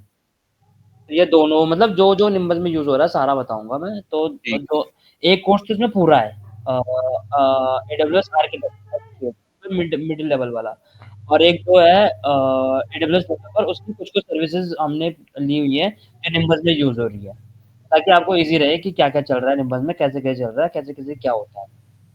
ठीक। हाँ, एक बेटर रिव्यू देने के लिए क्योंकि जहाँ भी नई कंपनी में जाओगे तो वहाँ भी ये मोस्टली यही सब चल रहा होगा।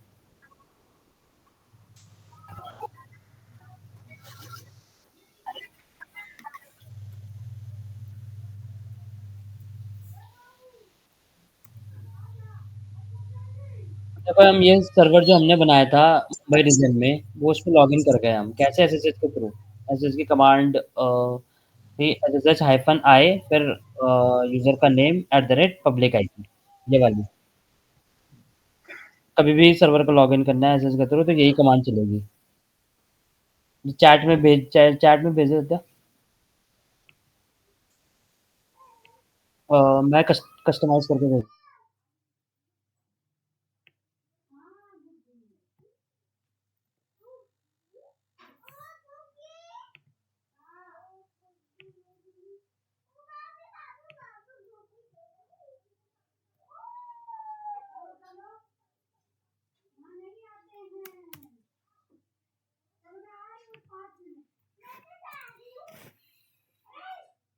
मैंने एक डायरेक्टरी बनाई टेस्ट नाम की और जैसे यहाँ देख सकते हैं यहाँ पे टेस्ट नाम है और ये जो ls-al किया तो हिडन डायरेक्टरी जो भी डॉट से स्टार्ट हो रही है वो हमारी हिडन डायरेक्टरी और फाइल।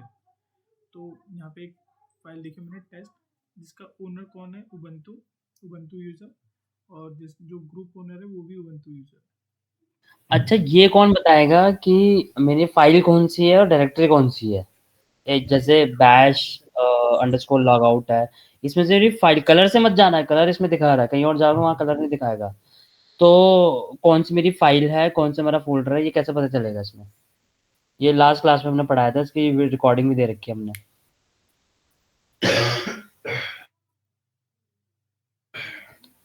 हेलो आनंद जी।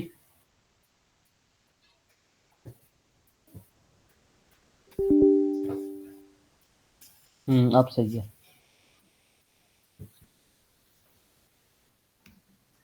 आनंद जी बताओ।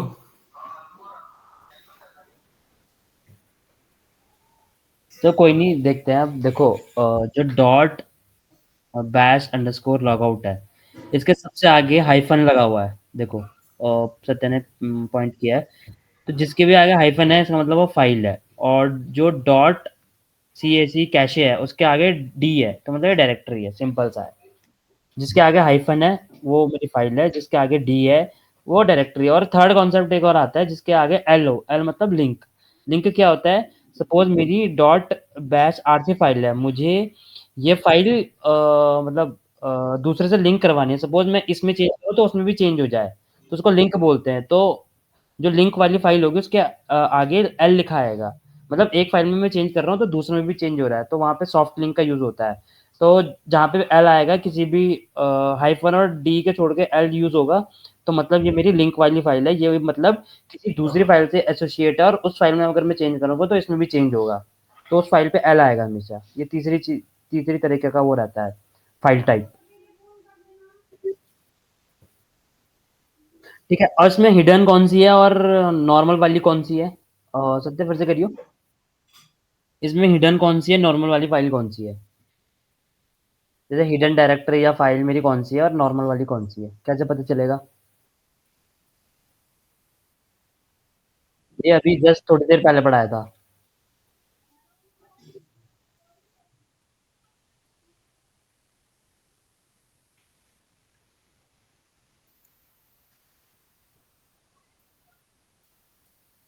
जो भी मेरी डॉट से शुरू हो रही है वो सब हिडन है। अगर वो फाइल है तो वो हिडन फाइल है, अगर फ़ोल्डर है तो वो हिडन फ़ोल्डर है जो डॉट से शुरू हो रहा है। और जो डॉट से नहीं शुरू हो रहा नॉर्मल फ़ोल्डर है मेरा। सपोज़ टेस्ट वाला है, इसमें कुछ नहीं लगा हुआ। तो ये मेरा नॉर्मल फ़ोल्डर है, जो डॉट एसएसएच है वो हिडन वाला है। हिडन हम इसलिए रखते हैं ताकि कोई अगर मतलब कोई लिंक क्रिएट करके मेरे सर्वर पे आता है तो हिडन उसे शो नहीं होती लिंक के थ्रू। इसलिए हम हिडन बना के रखते हैं। जैसे हमने निम्बस में .env फाइल क्रिएट की थी, वो हिडन रखी थी हमने। नहीं, टेस्ट वाली फाइल है ना, फ़ोल्डर थोड़ी ना टेस्ट। फ़ोल्डर है। टेस्ट वाला फ़ोल्डर, उसके आगे डी लिखा हुआ है। ओके, देखो ना, डी मतलब डायरेक्टरी मतलब फ़ोल्डर। ओके। कलर पे मत जाना, यहाँ पे कलर शो हो रहा है आपको, लेकिन जब आप किसी दूसरे टर्मिनल में जाओगे या किसी दूसरे लिनक्स के ऑपरेटिंग सिस्टम में। हाँ, फ्लेवर पे जाओगे तो ज़रूरी नहीं है वहाँ पे कलर से शो हो, वहाँ सब व्हाइट व्हाइट रहेगा। ये मत सोचना कि जो कलर से है वो अभी तो इसमें ये दिखा रहा है, जो ब्लू वाला है वो डायरेक्टरी है और जो व्हाइट वाला है वो फ़ोल्डर है, वो कलर से पता चल रहा है अभी। बट दूसरे फ्लेवर में जाओगे वहाँ नहीं पता चलेगा आपको। तो ठीक है, अब परमिशंस में आते हैं। जैसे टेस्ट फ़ोल्डर है, परमिशन का बता सकते हैं टेस्ट में कैसे-कैसे परमिशन लगानी है और अभी करंट में क्या परमिशन है और कैसे इसको हमें रीड करना है और कैसे इसको चेंज करना है। ठीक, जैसे मैं यहाँ पे एक और चीज़ दिखा रहा हूँ, जैसे मैंने कंट्रोल एल दबाया तो मेरे टर्मिनल ऊपर पहुँच गया, बट यहाँ पे आप देखिए स्लाइड में स्लाइड है कि मैं अपने पीछे देख सकता हूँ। और मैं अगर यहीं पे क्लियर कमांड लिखता हूँ, देखिए यहाँ पे साइड में कुछ भी नहीं है, सब कुछ क्लियर है। ठीक है, हम चलते, मेरे पास टेस्ट ड्राइव है, फोल्डर है, जिसकी परमिशन अगर यहाँ से परमिशन रीड की जाए तो मैंने वहाँ पे दिखाया था आपको RWX। तो ये पर्टिकुलर 3 परमिशन दी जाती है। जो पहली, जो यहाँ पे डोनेट कर रहा है डी फॉर डायरेक्टरी, सेकंड कर रहा है रीड, राइट, एग्जीक्यूट। जो आपको पहले 3 दिख रहे हैं, रीड, राइट, एग्जीक्यूट, ये पर्टिकुलर 3 बिलोंग्स करते हैं हमारे इस पर्टिकुलर ओनर को। ये जो सबसे पहले दिख रहा है ये हमारा ओनर है। उसके बाद वाले RWX जो दिख रहे हैं ये हमारे डिनोट करते हैं ग्रुप को, जो कि हमारे ये है ग्रुप। उसके बाद जो है R-X, यानी अगर W मिसिंग है तो यहाँ पे इसको राइट की एग्जीक्यूट नहीं है। तो ये लास्ट वाला जो डिनोट करता है वो करता है अदर्स को, जो कि नंबर ऑफ डिफरेंट यूजर जो हमारे पास, मैंने जो फाइल बताई थी, अगर मुझे देखना हो सिस्टम में यूजर्स, तो ये मेरे लिनक्स के अंदर जितने भी मेरे सिस्टम में यूजर है ये वो सारे हैं। तो ये उसके लिए अदर कैटेगरी में आते हैं कि अगर आपको अदर को भी कोई परमिशन देनी है तो अदर को परमिशन क्या रहेगी, आर यानी रीड, डब्लू मिसिंग है तो यानी रिटर्न की परमिशन नहीं है, एग्जीक्यूट की। ठीक है, अब मैंने आपको कमांड दिखाई थी कि अगर आपको ओनर चेंज करना है, मैं यहाँ से चाहता हूँ कि उबंटू का कोई और ओनर बने, बट ओनर के लिए वो पर्टिकुलर यूज़र भी होना चाहिए। तो मैं सबसे पहले ऐड यूज़र कर लेता हूँ, मैंने अमन किया। अब इसने मेरे को क्या कह दिया, only root may be added a user और ग्रुप टू द सिस्टम। इसने मुझे परमिशन नहीं दी क्योंकि मैं जो हूँ सुपर यूज़र हूँ। या तो मैं रूट में जाके ये कमांड चलाऊँ ताकि मैं रूट प्रिविलेजेस होऊंगा, एडमिनिस्ट्रेटर होऊंगा तो मैं सब कुछ कर सकता हूँ, बट इसने बोला कि आप ऐसे कमांड नहीं चला सकते। अब मैं यहाँ पे सूडो यूज़ करता हूँ। अब देखिए यहाँ पे इसने मेरे को परमिशन दे दी कि आप यूज़र ऐड कर सकते हैं। तो ये सुपर यूज़र होते हैं। आपको किसी को सुपर प्रिविलेजेस देनी है तो आपको वो सूडो ग्रुप में उसको ऐड करना पड़ेगा पर्टिकुलर यूज़र को, ताकि वो पूरे सिस्टम का एक्सेस कर सके यूजिंग सूडो। ठीक है, अब मैं चाहता हूँ यहाँ पे ओनर चेंज करना। अभी मैं आपको दिखाता हूँ, जैसे अगर अमन अगर एक्सेस करना चाहेगा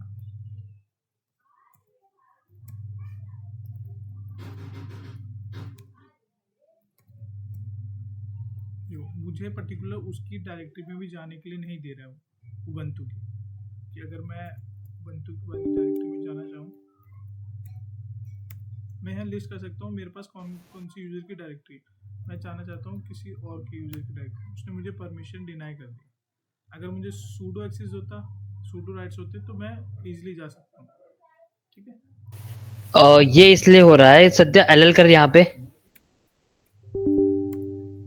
देखो, जो उबंटू जो फोल्डर है उसका यूजर कौन है और ग्रुप कौन है। उबंटू मार्क कर सध्या, जो पहला वाला है मेरा ये यूजर है उबंटू फोल्डर का, ये यूजर उबंटू, जो दूसरा वाला उबंटू है ये ग्रुप है। तो जो उबंटू में कौन जा सकता है, सिर्फ उबंटू ही यूजर जा सकता है, अमन नहीं जा सकता। अगर मैं अमन वहां पे ऐड करूंगा तब जाके अमन उसमें जा सकता है। तो जो पहला वाला मेरा होगा वो होगा मेरा यूजर, दूसरा वाला जो होगा वो ग्रुप होगा। ग्रुप इसलिए यूज होता है, सपोज मेरा एक डेवलपर का ग्रुप है, उसमें मैंने 4 बंदों को ऐड किया। अब जो भी उस ग्रुप में 4 बंदे ऐड होंगे वो उबंटू फोल्डर को एक्सेस कर सकते हैं, मतलब उसमें जा सकते हैं, उसमें फाइल क्रिएट कर सकते हैं या अदर चीज कर सकते हैं। तो ये इसलिए एक्सेस नहीं हो रहा अमन के थ्रू उबंटू, क्योंकि उसका ओनर और ग्रुप कोई और है। मैं इसमें भी दिखा दूँ, मैं अगर अमन में जाऊँ तो भी मुझे परमिशन डिनाई दी थी, बट मुझे क्या है सूडो एक्सेस है।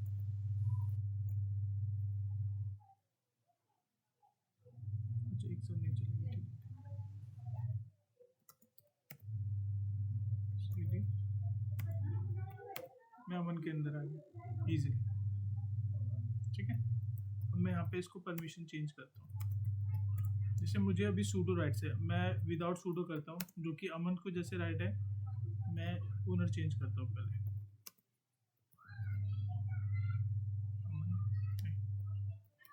उबंटू किसका यहाँ पे फोल्डर करना है, इसने मुझे ऑपरेशन परमिटेड कह दिया क्योंकि मैंने सूडो यूज़ नहीं किया। मैं सूडो लगाऊंगा, इसने मुझे राइट्स दे दिए, यहाँ देख सकते हो। और सूडो आप ये बोल सकते हैं ये परमिशन है, जो जिसको भी ये दी जाएगी वो सूडो सूडो जो भी कर सकता है, मतलब रूट यूजर जो भी कर सकता है वो सूडो वाला कर सकता है, जिसको सूडो की प्रिविलेजेस मिल रखी हो। तो इसमें क्या होता है, उबंटू को बाय डिफॉल्ट सूडो की प्रिविलेजेस मिल रखी है, इसलिए वो सारे एक्शन परफॉर्म कर पा रहा है यूजिंग सूडो। अब यहाँ पे देखिए अमन को क्या परमिशन, अमन का ओनर कौन था, अमन। अब मैंने यहाँ परमिशन चेंज कर दी तो अमन का ओनर कौन हो गया, उबंटू। अब मैं नॉर्मल भी सीडी करूँगा ना, इजिली मैं जा सकता हूँ। और ये सीडी मैंने बताया था डायरेक्टरी चेंज करने के लिए। अभी मैं pw कमांड चलाता हूँ कि मैं प्रेजेंट डायरेक्टरी में यहाँ हूँ, मैं एक स्टेप पीछे जाना चाहता हूँ, मैं एक स्टेप पीछे आ गया। ठीक है, अब जैसे मैंने ओनर चेंज किया, अब एक ch ग्रुप की कमांड थी, ग्रुप मुझे चेंज करना है, ग्रुप का नाम रखना है उबंटू, अमन का ही चेंज करना है, मैंने चेंज कर दिया और यहाँ पे दोनों जगह उबंटू उबंटू है। ठीक है, अब मैं आपको ये रीड राइट एग्जिट वाली चेंज करके दिखाता हूँ। ch मोड जिससे पहले था ओनर के लिए है कि उसको रीड का भी एक्सेस है, राइट का भी एक्सेस है और एग्जीक्यूट का भी है। सेकंड में क्या है, w मिसिंग है, तो मैं क्या करता हूँ, देखो नहीं नहीं ऐसे नहीं, जो पहले जो डी है वो तो डायरेक्टरी हो गई, फिर जो आर डब्ल्यू एक्स है वो उसका मतलब है वो तीनों जो परमिशंस है वो है ओनर। ओनर कौन है, उबंटू। जो उसके बाद फिर आर डैश एक्स है वो है ग्रुप की, ग्रुप कौन है, उबंटू। और जो लास्ट के 3 वाले हैं डैश डैश डैश, ये है अदर यूजर, मतलब ओनर को छोड़ के, ग्रुप को छोड़ के जो तीसरा कोई भी यूजर होगा तो वो अदर की परमिशन होगी। तो जैसे मैं अमन वाली डायरेक्टरी को देखूं, अमन में ओनर कौन है अभी, उबंटू। तो उबंटू को रीड राइट एग्जीक्यूट तीनों का परमिशन है। इसमें ग्रुप कौन है, ग्रुप भी उबंटू है, तो ग्रुप को क्या परमिशन है, सिर्फ रीड और एग्जीक्यूट का, राइट का नहीं है, वो उसमें राइट नहीं कर सकता है। और अदर यूजर को कुछ भी नहीं है क्योंकि उसमें हाइफन हाइफन हाइफन आया है।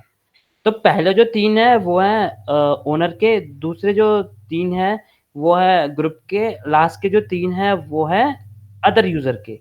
तो इससे हमें पता चलता है कि कौन से यूजर को क्या परमिशन मिल रखी है और किस लेवल पे मिल रखी है। जो रीड राइट एग्जीक्यूट और आर हाइफन एक्स और जो जो सिर्फ डैश डैश है, इससे पता चलता है हमें कि कौन से यूजर को क्या परमिशन है। मैं इसमें सबसे पहले मैं क्या करता हूँ, ये जो डायरेक्टरी है मैं इसको अदर परमिशन देता हूँ। ये डायरेक्टरी जो है वो एक सेकंड, ये डायरेक्टरी और ये जो फाइल जो है ये अपने सर्वर पे है ना ये सारी, या फिर हाँ ये सर्वर, हाँ ये सब काम हमने देखो सर्वर पे लॉगिन कर रखा है, ubuntu @ उसकी प्राइवेट आईपी आ रही है। इसका मतलब ये जो भी काम हो रहा है सर्वर के अंदर हो रहा है, ये सब हमने लोकल पे नहीं कर रहा, सिस्टम पे नहीं कर रहा है। ये यहाँ से मैनेज कर सकते हो आप, जैसे 172.31.174 है ना, तो ये सेम आईपी आपको यहाँ मिल जाएगी।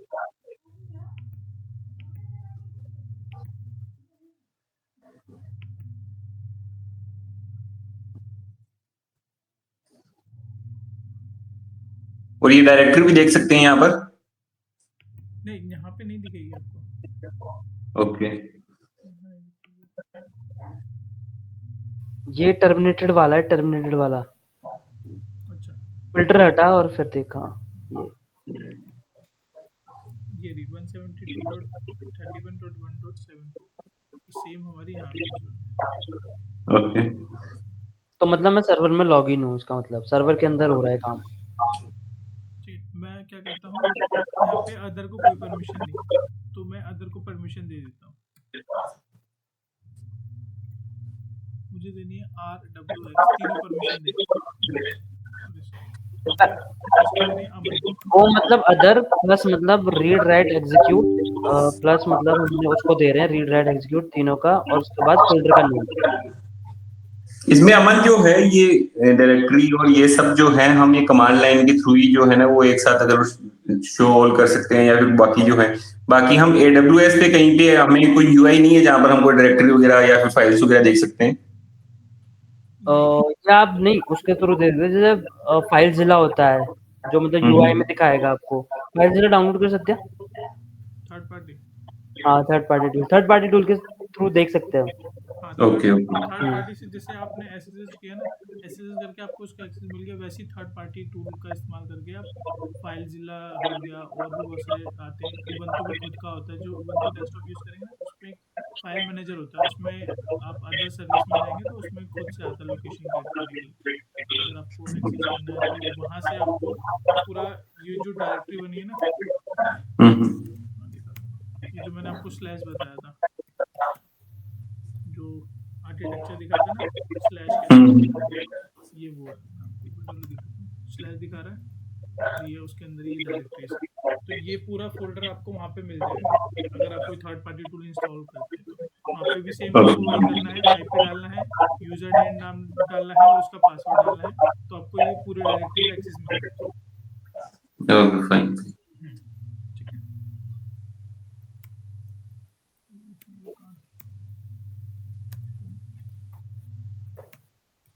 ठीक है, तो मैंने क्या किया, अमन की परमिशन चेंज कर दी। अब मैं दिखाता हूँ कि देखो अभी क्या है, जो अमन का ओनर और ग्रुप अमन है, ठीक है। कैसे पता, वो फर्स्ट वाला जो अमन है वो ओनर है, दूसरा वाला जो अमन है वो ग्रुप है। तो अब अमन के अलावा उसमें कोई और चेंजेस करेगा, कर पाता है कि नहीं, वो चेक कर रहे हैं हम। देखो अब मैंने क्या किया, अमित एक फोल्डर बनाया, यूजर बनाया है, यूजर बनाया है, यूजर बनाया अमित। अब मैं अमित में लॉगिन करता हूँ।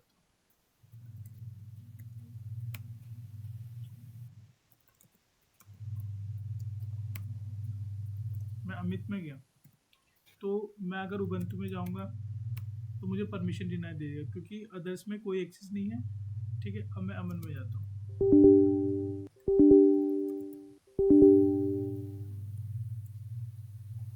AMAN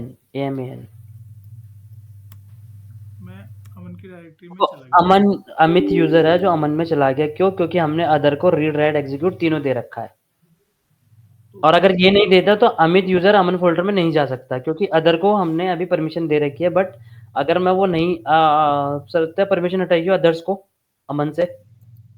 2 टैब में खोल रहा है, या तो तू 2 टैब में खोल रहा है, तो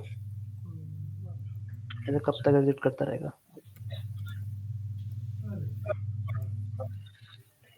अदर से अभी देखो हम परमिशन हटा रहे हैं अभी। ओ माइनस मतलब हटाना, रीड राइट एग्जीक्यूट तीनों, अमन फोल्डर का नेम इस फोल्डर में से हटानी है। LL किया, अदर से परमिशन हट गई। अब देखो उस अमन फोल्डर के आगे कुछ नहीं आ रहा अदर्स में। अब अमित से लॉगिन करेंगे हम, और देखेंगे पहले वो जा पा रहा था क्यों? क्योंकि परमिशन थी, लेकिन अब वो नहीं जा पाएगा क्यों? क्योंकि अदर्स को कोई परमिशन नहीं है। अदर्स कौन हो गया? अमित हो गया।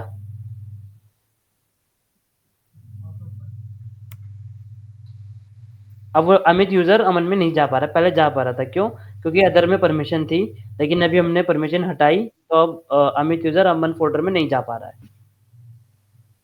तो आपकी जो डिपेंडेंसी थी ये दोनों पे डिपेंड करता है कि ग्रुप, अगर वो ग्रुप में है और ग्रुप को परमिशन है तो जा सकता है, और अदर को परमिशन आ रही है तो वो तब भी जा सकता है। ठीक है, ये जो मैंने बताया था आपको अभी, ये जो हमारा ओ होता है ये अदर को डिनोट करता है, और अगर हम जी लिखते हैं तो ग्रुप को डिनोट करता है। अगर आपको ऐड करना है तो जी प्लस और उसके साथ रीड राइट एग्जीक्यूट क्या दे देना दिया, आपको? हाँ, और अगर आपको ओनर का करना है मतलब यूज़र का तो यू कर दिए, ये पर्टिकुलर ओनर के लिए होता है यूज़र। ठीक है, और मैंने एक और बताया था कि आपको रीड राइट एग्जीक्यूट जो होता है वो नंबर के थ्रू भी आप डिस्प्ले कर सकते हैं। वो कैसे करते हैं? आपने सी एच मोड लिखा, ठीक है, पीपीटी में दिखा दे कैसे रीड का 4 था, राइट का 2 था, दूसरा जी।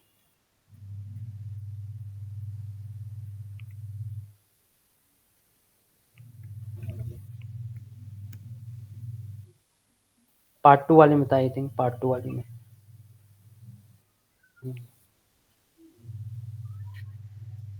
ये भी, ये तो सेम ही है, पार्ट 2 वाली सबसे ऊपर। ये पार्ट कोई तो खुलेगा, पार्ट 1 होगी फिर ये वर्चुअलाइजेशन में था। हाँ, वर्चुअलाइजेशन। जैसे हमारा रीड का है 4, राइट का है 2, एग्जीक्यूट का है 1। ठीक है, अब मैं नंबर के थ्रू परमिशन देता हूँ। मतलब रीड के लिए हम 4 यूज करेंगे, राइट के लिए 2 और एग्जीक्यूट के लिए 1। अब देखना कैसे यूज होता है। जैसे मैंने पहले लिख दिया 4, तो 4 मतलब हो गया रीड, और ये पर्टिकुलर पहला जो नंबर है वो हमारे डिनोट करेगा ये ओनर के लिए, ओनर के लिए क्या परमिशन देना चाहिए। अगर मैं 4 देता हूँ तो तो ये मतलब पर्टिकुलर, ओनर को सिर्फ रीड दे रहे हैं अभी हम। ठीक है। अब सेकंड परमिशन हो गई मेरी ग्रुप के लिए, ग्रुप को मैं 1 देता हूँ। ठीक है, 1 मतलब एग्जीक्यूट के लिए सिर्फ, और एक मैं ग्रुप देता के हूँ, अदर को रीड के लिए सिर्फ। तो जैसे हम बोलते नहीं सी एच मोड 777 कर दो, सुना आपने कभी?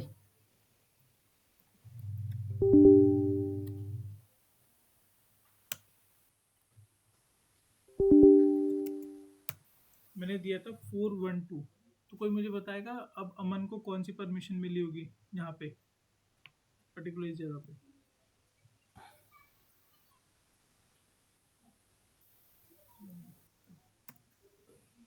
अब यहाँ देखिए, पहले क्या था, डायरेक्टरी सेम है, आर जो मैंने 4 लिखा था यहाँ, यानी उसको रीड की परमिशन होनी चाहिए, रीड की परमिशन है।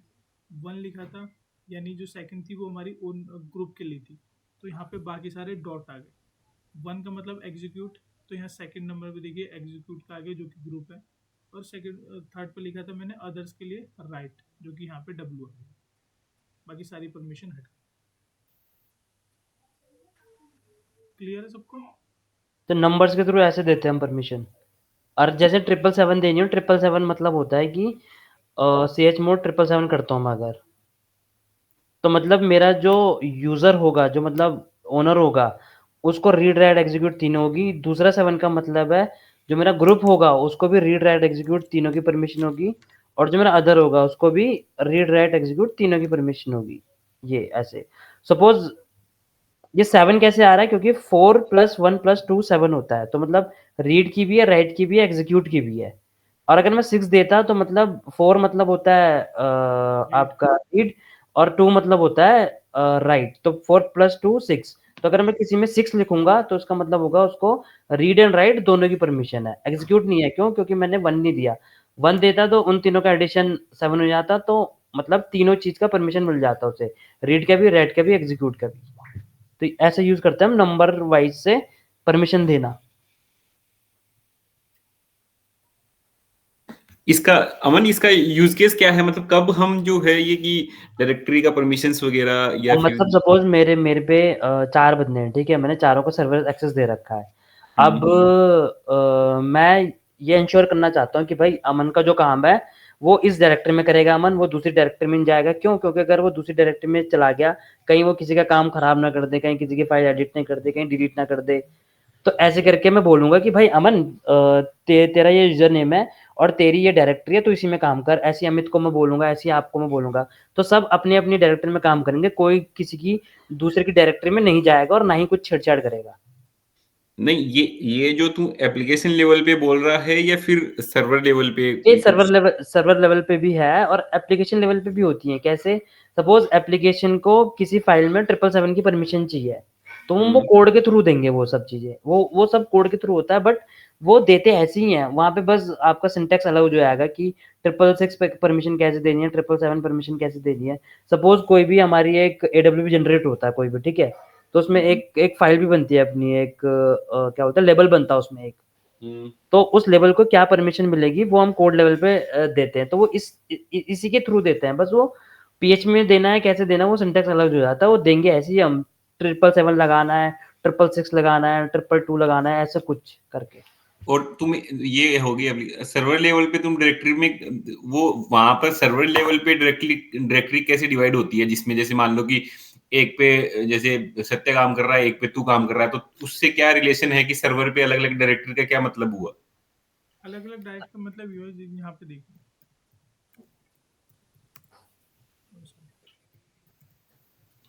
यहाँ पे जैसे मैंने यूजर्स बनाए थे, एक अमन बनाया, एक अमित बनाया, एक उबंटू बनाया। सबकी डायरेक्टरी अपनी अलग अलग बन गई सबकी बाई अपनी डिफॉल्ट। अपनी। अगर मैं जो मैंने जैसे SSH किया था, तो आपने सबसे पहले देखा होगा मैंने डाला था उबंटू यूजर नेम, ठीक है। अगर मैं मेरे नाम के दिया हुआ, जैसे सत्या के नाम से दिया, तो मैं कैसे लॉगिन करूंगा? SSH सत्या @IP और जो भी मेरी पैम फाइल होगी वो उसके थ्रू यूज करूँ, तो जो भी मेरे को लैंड करेगा ना, तो यहाँ पे आपको उबंटू जगह सत्या दिखाई देगा। तो मेरे को पर्टिकुलर एक होम डायरेक्टरी मिलेगी कि मैं इसी के अंदर, जैसे आपने विंडोज में देखा होगा, अगर आपको यूजर बनाते हैं तो वो सारी फाइल एक्सेस नहीं कर सकता, वो पर्टिकुलर अपने यूजर्स में ही रहेगा। जैसे ही वो लॉगिन करेगा तो उसको एक अलग से जो भी सेटअप मिलता है वो मिलेगा। तो अगर मैं सत्या से करूंगा तो मैं सिर्फ सत्या की डायरेक्टरी के अंदर ही रहूंगा, उससे पार नहीं जा सकता जब तक मुझे परमिशन नहीं मिलती। अगर अमन लॉगिन करेगा तो यहाँ पे सत्या की जगह अमन हो जाएगा, और वो अमन डायरेक्टरी में लैंड वो होगा सीधा, वो अमन इधर डायरेक्टरी में अमित लैंड और हो जाएगा। अबंतु नहीं दिखाई देगा उसे, इवन सीधा वो और अमन ये के जो अंदर जाएगा वो। समझ गया, अब ये जो डायरेक्टरी जो तुम्हें असाइन होगा कि कोई करेगा, तो वो पहले परमिशन डिसाइड करेगा कि भाई सत्या को जो है सत्या की डायरेक्टरी में क्या क्या परमिशन करेक्ट होनी करेक्ट, वो सर्वर लेवल वाला बंदा करेगा कि भाई जिसको सत्या को क्या सूडो राइट्स परमिशन होंगे, देनी है। हाँ, जिसको सत्या को सूडो क्या राइट्स होंगे परमिशन देनी है, वही क्या कर नहीं सकता है। देनी। अब हाँ, जैसे मेरे को सूडो राइट्स है, तो मैं देख सकता हूँ कि मेरे अंदर ना कौन से यूजर है मेरे सिस्टम में, तो मैं किसी में भी स्विच कर सकता हूँ। बट मैंने एक आपको यूजर दिया, एक अमन को दिया, बट मैंने किसी को भी नहीं बताया कि आप दोनों इसी सेम ही इन्वायरमेंट पे काम करना, क्योंकि ना आप उसकी डायरेक्टरी देख सकते हैं ना वो आपकी देख सकता है।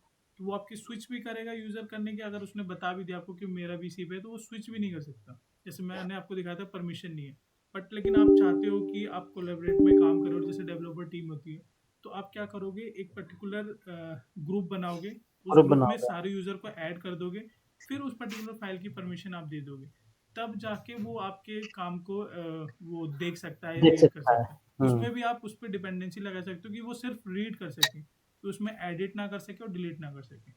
तो ये सारी परमिशन इसीलिए यूज होती है वहाँ पे।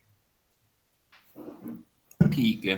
तो जैसे अमन, जैसे तू निम्बस में था, तो तेरी डायरेक्टरी क्या अमित सर ने बना कर दी थी, या क्या दिया तूने नहीं खुद मैं बनाया? मैं तो सब खुद मैनेज करता था, तो अमित सर कुछ नहीं करते थे उसमें। जैसे उबंटू एक बाय डिफॉल्ट यूजर मिलता था मेरे को, हाँ, तो मैं उसी के थ्रू काम करता था और उसी का यूज करता था मैं। मेरे को पूरी फुल प्रिविलेजेस रहती थी, तो मैं उसी का यूज करता था। बाकी अदर यूजर तो एक्सेस भी नहीं करते थे सर्वर, तो एक्सेस नहीं करते थे, तो मैंने किसी का यूजर भी नहीं बनाया। ठीक है। हाँ, अगर आपको एक्सेस करना होता तो मैं ऐसे ही करता, आपका यूजर बनाता और आपको एक यूजर नेम और आईडी और पासवर्ड देता और आईपी देता, आपको बोलता कि आप इससे लॉगिन कर लो। तो जब आप लॉगिन करते ना, तो लॉगिन करते ही आप जैसे अमन डायरेक्टरी, ऐसे आपकी अंकित नाम से डायरेक्टरी मिलती, तो आप ठीक डायरेक्ट उस अंकित डायरेक्टरी में जाते, वहां आपको जो भी करना था, जो भी फाइल रखनी है सर्वर पे, कोई फाइल देखनी है, कोई नहीं देखनी है, कुछ लॉग्स देखने हैं, तो वो आप वो देख सकते थे बस। समझ आप ये नहीं देख सकते थे इसमें कितने यूजर हैं, क्या है, क्या चल रहा है, क्या नहीं चल रहा है। अगर मैं आपको राइट देता तब देख सकते थे, वरना नहीं देख सकते। ओके, ठीक है। राइट कैसे देंगे? एक्चुअली क्या है कि ये जो लिनक्स है ना, ये इसमें अगर हम घुसेंगे तो लिनक्स का एक अलग सा कोर्स हो जाता है, बट हम लिनक्स इसमें थोड़ा-सा इसलिए ऐड कर रहे हैं ताकि थोड़ा-सा आप चीज़ें इसमें कर पाओ जो क्लाउड के लिए मतलब रिक्वायरमेंट है, उस लेवल का लिनक्स पढ़ा रहे हैं हम। डीप में जाएँगे तो हम मतलब वो लिनक्स का फिर अलग कोर्स हो जाता है। हम बस उस लेवल पे पढ़ा रहे हैं कि थोड़ा-सा आप सर्वर और ये सब मैनेज कर पाओ थोड़ा बहुत। ठीक है, ठीक है। हाँ। हाँ, वो क्योंकि वो लिनक्स का अलग कोर्स हो जाता है फिर अगर हम लिनक्स में घुस जाएँगे तो। हुँ। ये इतना पढ़ाएँगे हम कि आप क्लाउड लेवल पे सर्वर को मैनेज कर पाओ। ये कोई आपको पैकेज इंस्टॉल करना है तो मैं रिकमेंड कर देता हूँ। sudo apt इंस्टॉल, मैंने अपाचे 2 इंस्टॉल किया। अपाचे हमारा वेब सर्वर होता है, इसी से हमारी एप्लीकेशन चलती है। इसकी बाय डिफ़ॉल्ट लोकेशन ये होती है var www html यहाँ पे कोड पढ़ जैसे हम निम्बस का कोड यहीं डालते हैं var www html में निम्बस की सारी कोड यहाँ पे रहती है और इसकी जो कॉन्फ़िगरेशन फ़ाइल होती है वो ईटीसी अपाचे के अंदर होती है। वहाँ पे हम सेट करते हैं कि जब भी भाई मेरी कोई आईपी कॉल करेगा तो सबसे पहले index.php पे रिक्वेस्ट जाएगी, फिर वो तो सारा डेवलपर लेवल पे हो जाता है। तो मतलब मेरा कहने का सेंस ये है कि हम अपना कोड var www html में रखते हैं और वो कॉन्फ़िगरेशन हम अपाचे में सेट करते हैं, उसके बाद हमारा कोड चलता है। जैसे अभी इसमें index.html पड़ी हुई है, ठीक है? index.html में सत्या ने लिख दिया हेलो एडब्ल्यूएस, अब कैट सुडो करके कर दे। उसमें जो जैसे ये अपाचे लेकर अपाचे क्या है सर्वर एक टाइप ऑफ सर्वर है? वेब सर्वर है, वेब सर्वर मतलब एप्लीकेशन चलाने के लिए एक वेब सर्वर चाहिए होता है। तो अपाचे हमारा वेब सर्वर है जो एप्लीकेशन को होस्ट करता है। ओके, जैसे मान लो कि तुमने इंस्टेंस क्रिएट किया, वो हुँ। जो इंस्टेंस किया जो क्रिएट किया है वही अपाचे एक टाइप ऑफ वेब सर्वर हो गया नहीं, जो नहीं, नहीं, अपाचे ये मान लो एक पैकेज है, पैकेज। ओके, जो मतलब मेरी वेबसाइट को होस्ट करने में मेरी हेल्प करेगा। सर्वर के ओके, अंदर तो रिसोर्स चल रहे हैं कि इतना रैम है, इतना वो है, लेकिन उसको यूज़ कैसे करना है वो अपाचे करवाएगा इसमें यूज़। Okay, okay. हाँ।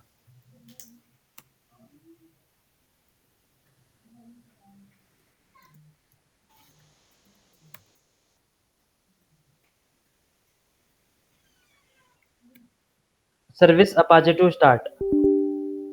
sudo भी लगा दे।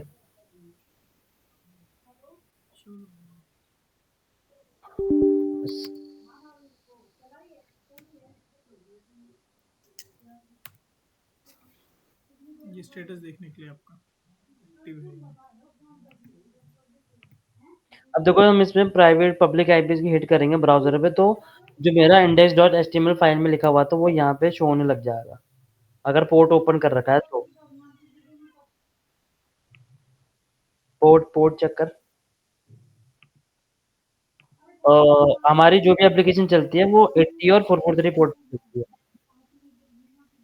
नहीं ये अमन ये पोर्ट और आईपी का क्या क्या ये रोल है? ये हम बताएँगे आगे, अभी जस्ट ठीक, हम एक दिखा रहे हैं वेब सर्वर पे कैसे करते हैं। ठीक है, ठीक है। हाँ, ये आगे सारा बताएँगे हम।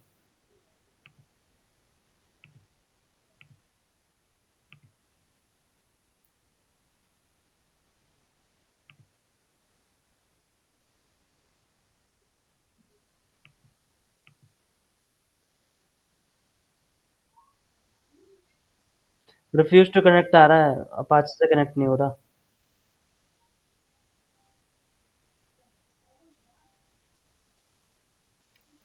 रिस्टार्ट कर ले उसको अपाचे को।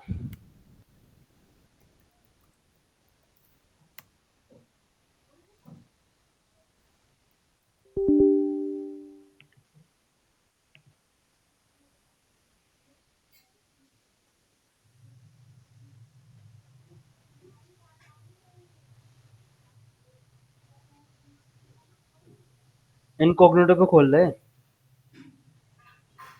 ठीक है ना? इनकॉग्निटो पे खोल ले। उसी सर्वर का किया ना तूने सिक्योरिटी ग्रुप में जॉइन देख लेता हूँ दोबारा। सिक्योरिटी में।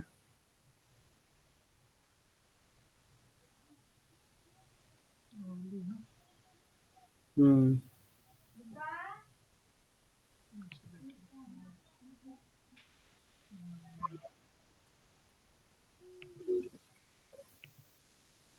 इनकॉग्निटो पे खोल ले।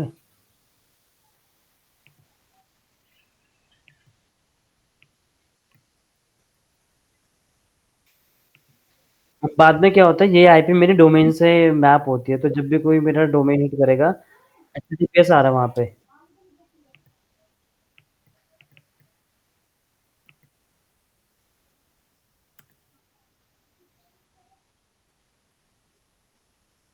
इनकॉग्निटो में खोलने नहीं देगा आई थिंक।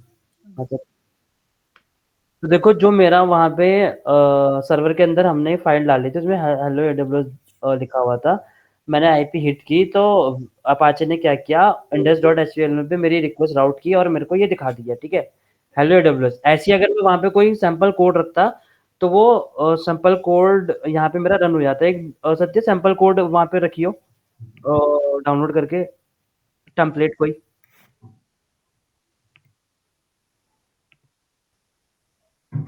और मैं इस आईपी को डोमेन से मैप कर दूंगा, तो जब भी मेरा कोई डोमेन हिट करेगा, वो डोमेन हिट करते ही वो आईपी पे रिक्वेस्ट जाएगी।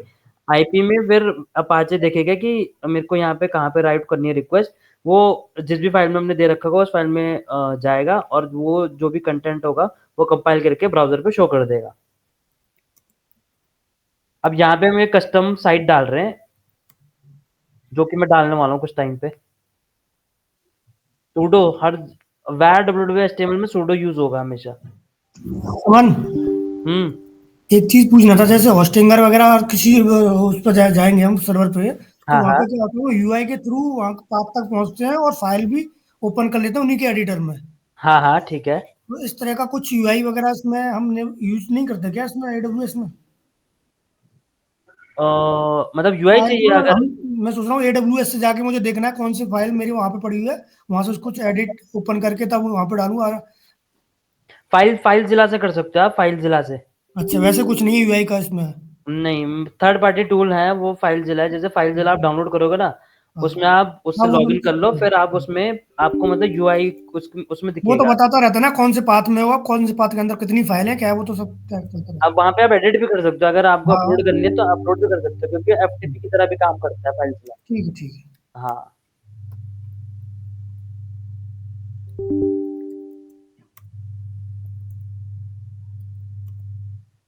रिमूव कर दे oxer.zip।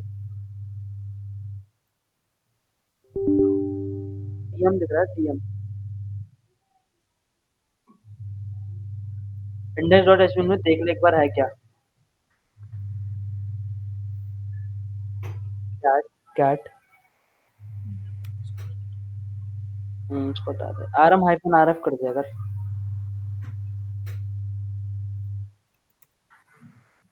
सूडो एचटीएमएल के अंदर सूडो हमेशा इंडेक्स। ठीक है, ये दूसरा वाला है। अब देखो मैंने यहाँ पे एक साइट का टेम्पलेट डाला है। अब मैं लिंक पेस्ट करूंगा तो साइट का टेम्पलेट शो होगा हमें। पेस्ट कर लिंक, रिलोड कर। तो उस पे जो मेरा चल रहा है, मेरी वेबसाइट यहाँ पे होस्ट हो गई है, स्टैटिक वेबसाइट है, इसमें कुछ भी नहीं है। तो जो मेरा वहाँ पे चल रहा है, वेब सर्वर ने उस index.html पर राउट किया, और जो भी वहाँ कोडिंग में जो भी उसमें कंट्रोलर या जो भी बना रखा है वो मेरे को यहाँ पे शो हो गए।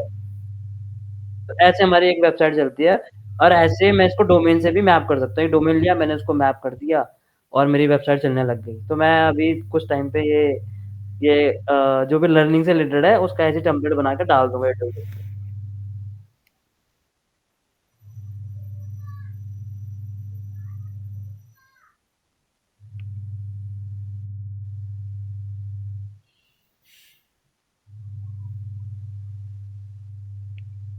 ठीक है अमन, हाँ। ठीक है। और एक आज हम मतलब एक विंडोज सर्वर भी देख लेते हैं। वैसे विंडोज सर्वर में इतना खास खास कुछ है नहीं, पर देख लेते हैं। विंडोज सर्वर लॉन्च कर देते हैं।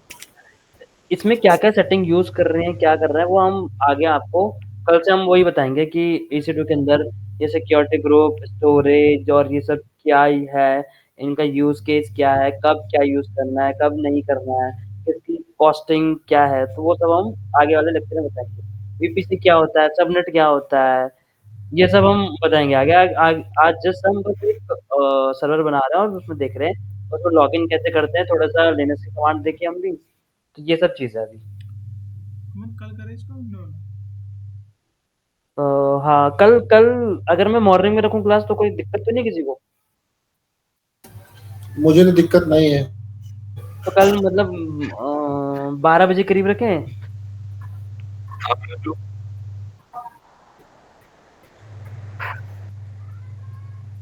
Please please boss. वो नहीं होगी ना, एक ही होगी ना।